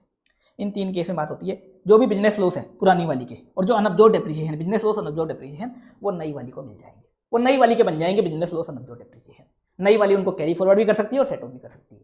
अब इसमें अनअब्जॉर्ब्ड डेप्रिसिएशन तो बड़ी प्यारी चीज है, वो तो अनलिमिटेड टाइम तक कैरी फॉरवर्ड होता है, तो नई वाली क्या कर लेगी, अनलिमिटेड टाइम तक कैरी फॉरवर्ड करके सेट ऑफ कर लेगी, कोई दिक्कत नहीं है।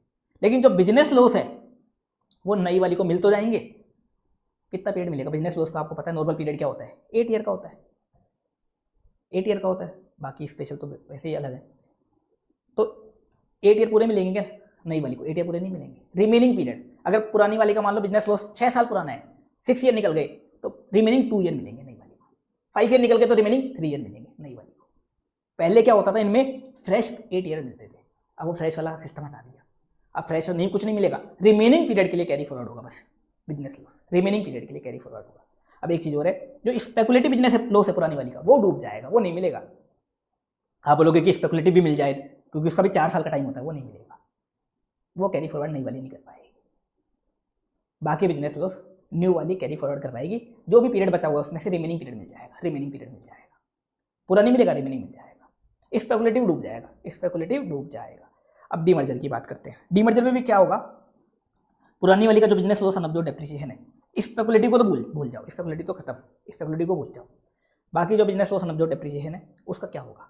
अब देखो डीमर्जर में क्या होता है, पुरानी कंपनी खत्म नहीं होती। जैसे एक एग्जांपल लेते हैं अपन, एक कंपनी है रिलायंस लिमिटेड, इसकी काफ़ी सारी यूनिट है, petroleum unit, textile unit, telecom unit. इसने क्या किया, रिलायंस ने अपनी एक यूनिट पेट्रोलियम यूनिट डीमर्ज कर दी और एक नई कंपनी बनी आरपी लिमिटेड, उसको ट्रांसफर कर दी। रिलायंस के टोटल एसेट तो 100 करोड़ के हैं और पेट्रोलियम वाले एसेट थे 40 करोड़ के, जो इसने 40 करोड़ के एसेट पेट्रोलियम यूनिट को ट्रांसफर कर दिए आरपी लिमिटेड को। पेट्रोलियम यूनिट वाले एसेट पूरे ट्रांसफर कर दिए आरपी को, 40% एसेट थे टोटल का, वो इसने ट्रांसफर कर दिए। तो रिलायंस अभी भी है, रिलायंस की बाकी यूनिट तो अभी है ना, तो रिलायंस खत्म नहीं हुई। तो ऐसे केस में क्या होगा, तो रिलायंस के आपको दे रखे बिजनेस लॉस 2 करोड़ की, अनअब्जॉर्ब्ड डेप्रिसिएशन 1 करोड़ का। तो ये कौन कैरी फॉरवर्ड करेगा, कौन सेट ऑफ करेगा, तो इसमें बता रखा है अगर ये बिजनेस लॉस अनअब्जॉर्ब्ड डेप्रिसिएशन पूरा का पूरा किसका है, पेट्रोलियम यूनिट का है, पूरा का पूरा डायरेक्टली किससे रिलेटेड है, पेट्रोलियम यूनिट से रिलेटेड है, तो पूरा का पूरा नई वाली कंपनी को चला जाएगा। नई वाली कौन, आरपी लिमिटेड। आरपी लिमिटेड क्या करेगी, कैरी फॉरवर्ड सेट ऑफ करेगी। लेकिन मान लो ये बिजनेस लॉस अनअब्जॉर्ब्ड डेप्रिसिएशन जो है ये पेट्रोलियम यूनिट का नहीं है पूरा का पूरा, ये पेट्रोलियम यूनिट से लिंक नहीं है, ये पूरा का पूरा रिलायंस कंपनी का है, रिलायंस कंपनी का पूरा बता रखा है आपको। तो ऐसे केस में दोनों में बंटेगा, दोनों में कैसे बांटोगे बताओ, बिल्कुल सिंपल है।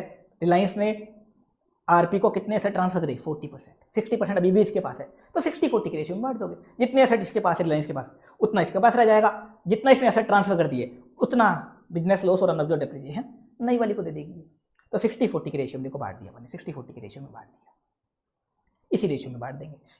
हाँ स्पेकुलेटिव को भूल जाना, स्पेकुलेटिव का कुछ नहीं होगा, स्पेकुलेटिव का कुछ नहीं होगा कि स्पेकुलेटिव भी नई वाली को ट्रांसफर हो जाएगा, स्पेकुलेटिव ट्रांसफर नहीं हो सकता।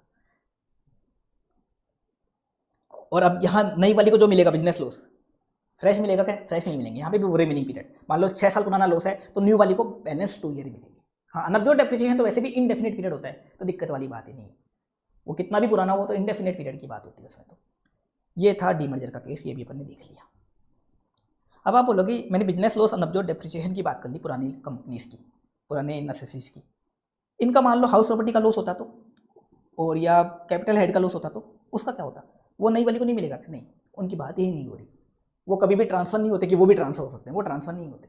बिजनेस तो ट्रांसफर हो सकता है पर हाउस प्रॉपर्टी का लॉस, कैपिटल हेड का लॉस कभी ट्रांसफर नहीं हो सकता, जो जिसका है वो वही सेट ऑफ कर सकता है, ये कभी भी इनकी बात होगी भी नहीं, ये तो जिस एसएससी का है उसी का रहेगा। यहाँ तो क्या है, बिजनेस ट्रांसफर हो रहा है, तो बिजनेस के साथ साथ बिजनेस के लॉस और अनअब्जॉर्ब्ड डेप्रिसिएशन भी ट्रांसफर हो रहे हैं। अनअब्जॉर्ब्ड डेप्रिसिएशन वैसे भी किससे लिंक है, बिजनेस से लिंक है, तो इनकी बात ही नहीं हो रही। अब अपन आते हैं अगला सेक्शन 78। ये बोलता है अगर फर्म का कॉन्स्टिट्यूशन चेंज होता है, पार्टनरशिप फर्म का या एलएलपी का कॉन्स्टिट्यूशन चेंज होता है तो उस केस में क्या होगा, एक ये सेक्शन 78 बीच में टांग अड़ाता है। अब कॉन्स्टिट्यूशन फर्म का चेंज होता है, मैंने आपको याद करो कैपिटल गेन में बताया था, सेक्शन 45 और 9 भी पढ़ाया तब।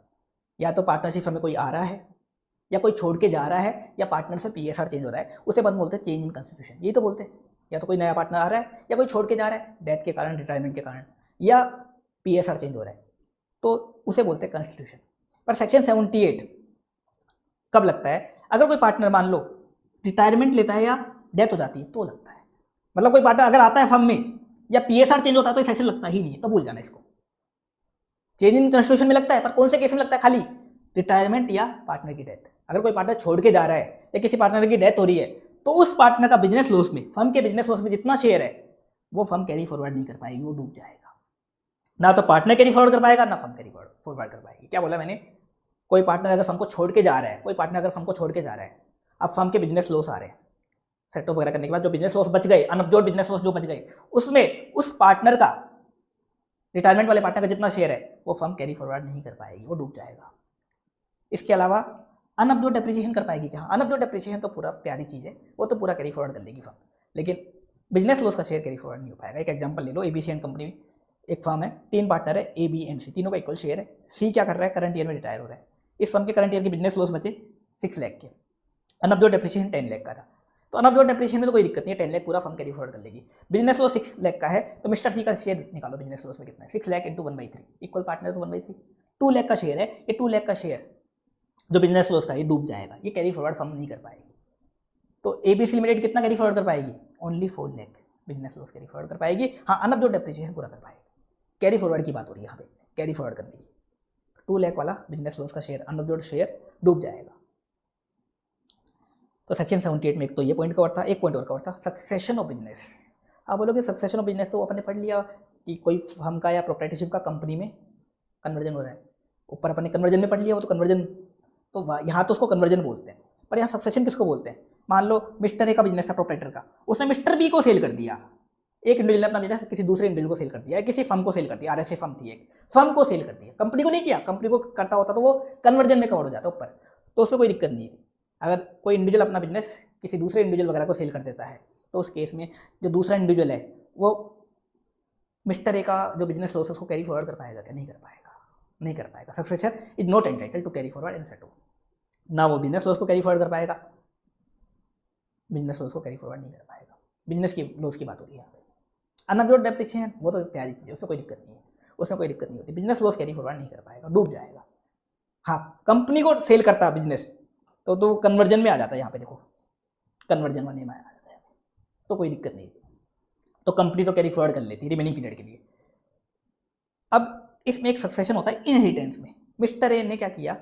बिजनेस ट्रांसफर तो हुआ मिस्टर ए का, लेकिन कैसे हुआ? मिस्टर ए की मान लो डेथ हो गई थी, डेथ के कारण इसका बिजनेस इसके लीगल हायर्स को ट्रांसफर हो गया, इसके बच्चों को ट्रांसफर हो गया, तो इसकी वाइफ को हो गया, इसके माता पिता को ट्रांसफर हो गया।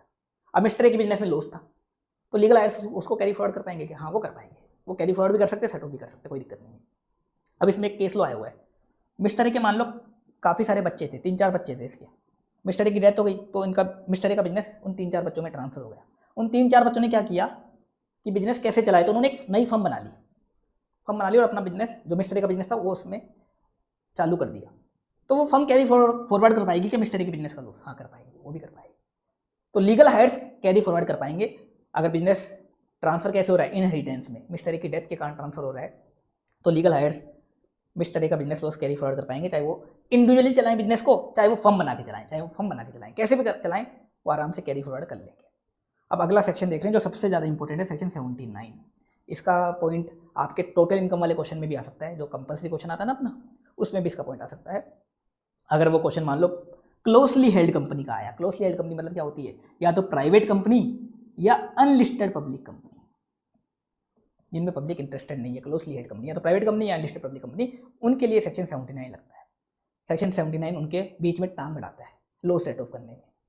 कौन सा लॉस? बिजनेस लॉस में। तो सेक्शन 79 क्या बोलता है?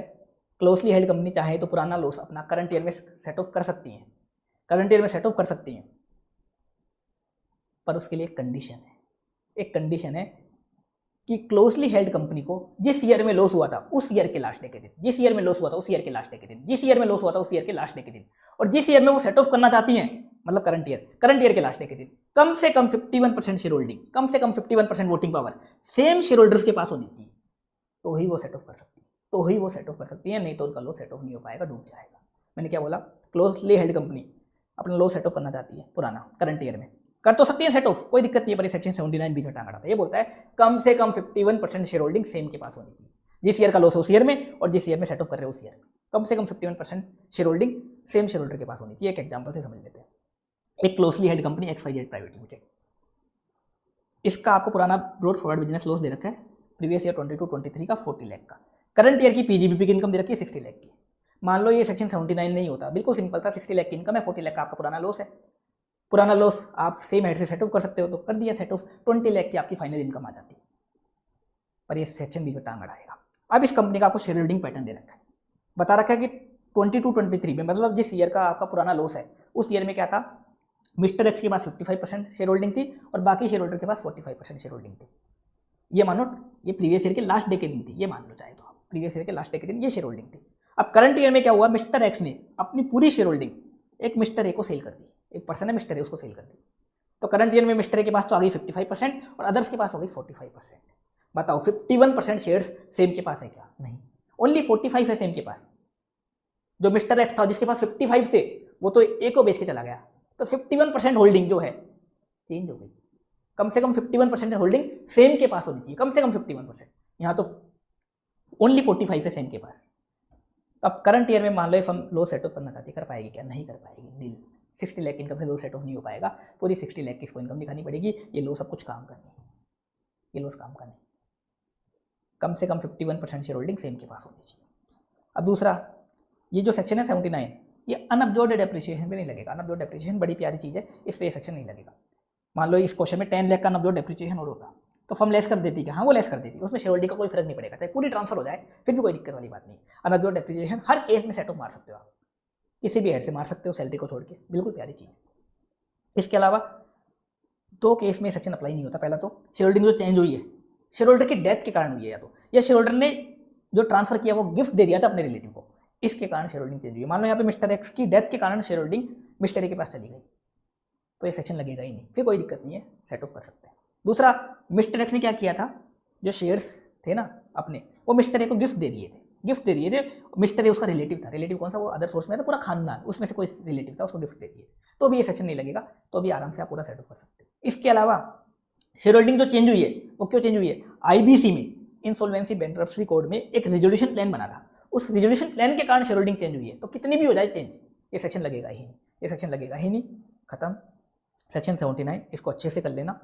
इस चैप्टर में अगर कभी अलग से इसका क्वेश्चन आता है इस चैप्टर का, तो सेक्शन 79 का क्वेश्चन आता है अपने क्वेश्चन बैंक में। एक क्वेश्चन भी है इसका, या तो वो आता है या वो अमालगमेशन वाला जो है ना, एक क्वेश्चन अमालगमेशन वाला भी अपना, कि अमालगमेशन के केस में पुरानी का सेट ऑफ कैसे करोगे, तो उसका क्वेश्चन है प्रैक्टिकल क्वेश्चन, या वो आ जाता है इस चैप्टर से अगर आता है स्पेसिफिक क्वेश्चन। बाकी स्पेसिफिक क्वेश्चन इस चैप्टर से कम आता है। इसका पॉइंट आ जाता है आपका टोटल इनकम वाले क्वेश्चन में, वो भी सेक्शन 79 का ज़्यादा आता है, या तो सेक्शन 79 वाला या वो हाउस प्रॉपर्टी का 2 लाख वाला लॉस है ना, कभी कभार वो पॉइंट भी आ जाता है। अब अपन आते हैं, अगर आपकी डेट डाली गई है, सर्वे वगैरह हुआ, उसमें अगर आपकी अनडिस्क्लोज इनकम मिलती है, तो उस अनडिस्क्लोज इनकम से आप कुछ भी सेट ऑफ नहीं कर सकते, कोई भी लॉस सेट ऑफ नहीं कर सकते, चाहे पुराना हो, चाहे नया हो, चाहे अनअब्जॉर्ब्ड डेप्रिसिएशन हो, वो भी सेट ऑफ नहीं कर सकते। वैसे ये पॉइंट मैंने आपको ऑलरेडी बता दिया था, ऊपर भी देखा था मैंने, अनडिस्क्लोज इनकम अगर आपको मिलती है, देखो यहाँ देखा था, अनडिस्क्लोज इनकम से कुछ भी सेट ऑफ नहीं होता। वो 115 BBE वाली अनडिस्क्लोज इनकम थी, और यहाँ सर्च वाली भी है अगर, तो भी आप कुछ नहीं कर सकते। अनडिस्क्लोज इनकम से, उस गंदी इनकम से कुछ भी सेट ऑफ नहीं कर सकते। अब अपन आते हैं order of set of. Business के केस में आप सेट ऑफ किस ऑर्डर में करोगे? तो ये जो ऑर्डर ऑफ सेट ऑफ देख रहे हैं, ये कोई प्रोविजन नहीं है, ये बस एसएससी का फायदे करने का तरीका बताते हैं। कोई प्रोविजन नहीं, कभी आप सोचो प्रोविजन है इनकम टैक्स में ऐसा लिखा हुआ है, ऐसा कुछ भी लिखा हुआ नहीं है, तो इसको नहीं भी करोगे तो भी चलेगा, कुछ भी काम का नहीं है। अभी ऑर्डर ऑफ सेट ऑफ क्या बोलता है, देखो अगर आपका PGBP की इनकम काफ़ी ज़्यादा है, करोड़ों में आपकी PGBP की इनकम है, तो आप सब चीज़ आराम से सेट ऑफ कैसे भी कर दो, पहले वो कर दो, बाद में वो लेस कर दो, कोई फर्क नहीं पड़ने वाला। लेकिन मान लो आपकी PGBP की इनकम कम आ रही है, इनसफिशिएंट प्रॉफिट है आपका, इनसफिशिएंट प्रॉफिट है, तो आप क्या करो, पहले तो प्रॉफिट निकाल ही लो। आप 3 चीज़ें ऐड करोगे, 3 चीज़ें लेस करोगे। अपन निकालते हैं ना PGBP का नेट प्रॉफिट उठाते हैं, 3 चीज़ें ऐड करते हैं, 3 चीज़ें लेस करते हैं, तो करंट ईयर डेप्रिसिएशन तो आपको लेस करना है, ये लेस करना मत भूल जाना, ये तो लेस करना ही पड़ेगा। Depreciation debited to P&L account, वो तो ऐड कर देते हैं, और as per income tax act वो अपन लेस कर दो, सबसे पहले वो लेस होगा, वो तो लेस हो गई। अब आप क्या करो, बिजनेस लॉस जो है, पुराने बिजनेस लॉस, पहले वो सेट ऑफ मान लो, क्योंकि बिजनेस लॉस का 8 ईयर का टाइम होता है, तो पहले वो सेट ऑफ मान लो, और उसके बाद फिर आप लेस करो अनअब्जॉर्ब्ड डेप्रिसिएशन, फिर लेस करो अनअब्जॉर्ब्ड डेप्रिसिएशन। ये बोलता है ये ऑर्डर कुछ भी काम का नहीं है। अब इसे दो चीज़ और बता रखा है, unabsorbed capital expenditure on scientific research और अनअब्जॉर्ब्ड फैमिली प्लानिंग एक्सपेंडिचर। ये दो चीज़ क्या है, ये दोनों की चीज़ें क्या मानती है, मैंने आपको बताया था अनअब्जॉर्ब्ड डेप्रिसिएशन जैसा मानना है। पूरे इनकम टैक्स का दोनों का सेम ट्रीटमेंट होता है, जहां भी ये लिखे हुए आ जाए आप तो काट के लिख लेना अनअब्जॉर्ब्ड डेप्रिसिएशन। तो ये तीन चीज़ें तो सेम ही है, unabsorbed depreciation, unabsorbed capital expenditure on scientific research और अनअब्जॉर्ब्ड फैमिली प्लानिंग एक्सपेंडिचर। तीनों चीज़ें क्या हैं, बड़ी प्यारी चीज़ें हैं, किसी भी हेड से सेट ऑफ हो जाती हैं, सैलरी को छोड़ के कभी भी सेट ऑफ कर सकते हो, कितने भी टाइम तक कैरी फॉरवर्ड कर सकते हो, बिजनेस ट्रांसफर हो गया हो, एसएससी मर गया हो, कोई कुछ भी हो गया हो, अमालगमेशन हो गया, कुछ भी हो गया हो, सब में पूरा सेट ऑफ हो जाता है। ये तीनों चीज़ें क्या होती है एक तरीके से अनअब्जॉर्ब्ड डेप्रिसिएशन।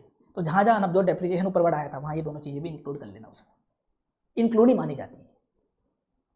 तो ये ऑर्डर ऑफ सेट ऑफ क्या बोलता है, पहले बिजनेस फ्लो सेट ऑफ कर दो, बाकी ये फिर ये अनअब्जॉर्ब्ड डेप्रिसिएशन है बाद में कर दो।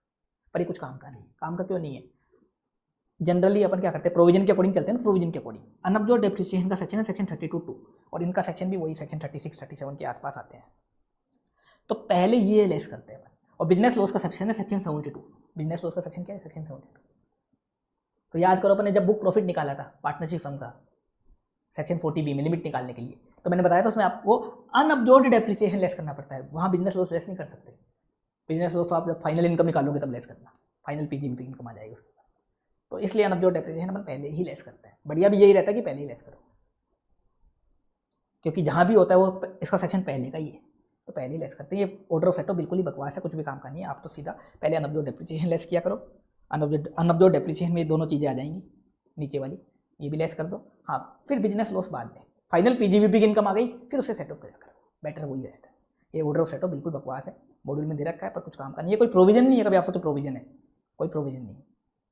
अब आते हैं अपन अगला section, section 80, submission of return for losses. Section 80, section 80 क्या बोलता है, ये सेक्शन 80 वैसे अपन जब अपन असेसमेंट प्रोसीजर चैप्टर देखेंगे वहाँ भी मैं फिर से बताऊंगा। अब देखो आपके लॉस आए, एक तो आप लॉस को सेट ऑफ मान लेते हो, सेट ऑफ मान लेते हो कोई दिक्कत नहीं, आराम से कोई दिक्कत ही नहीं है।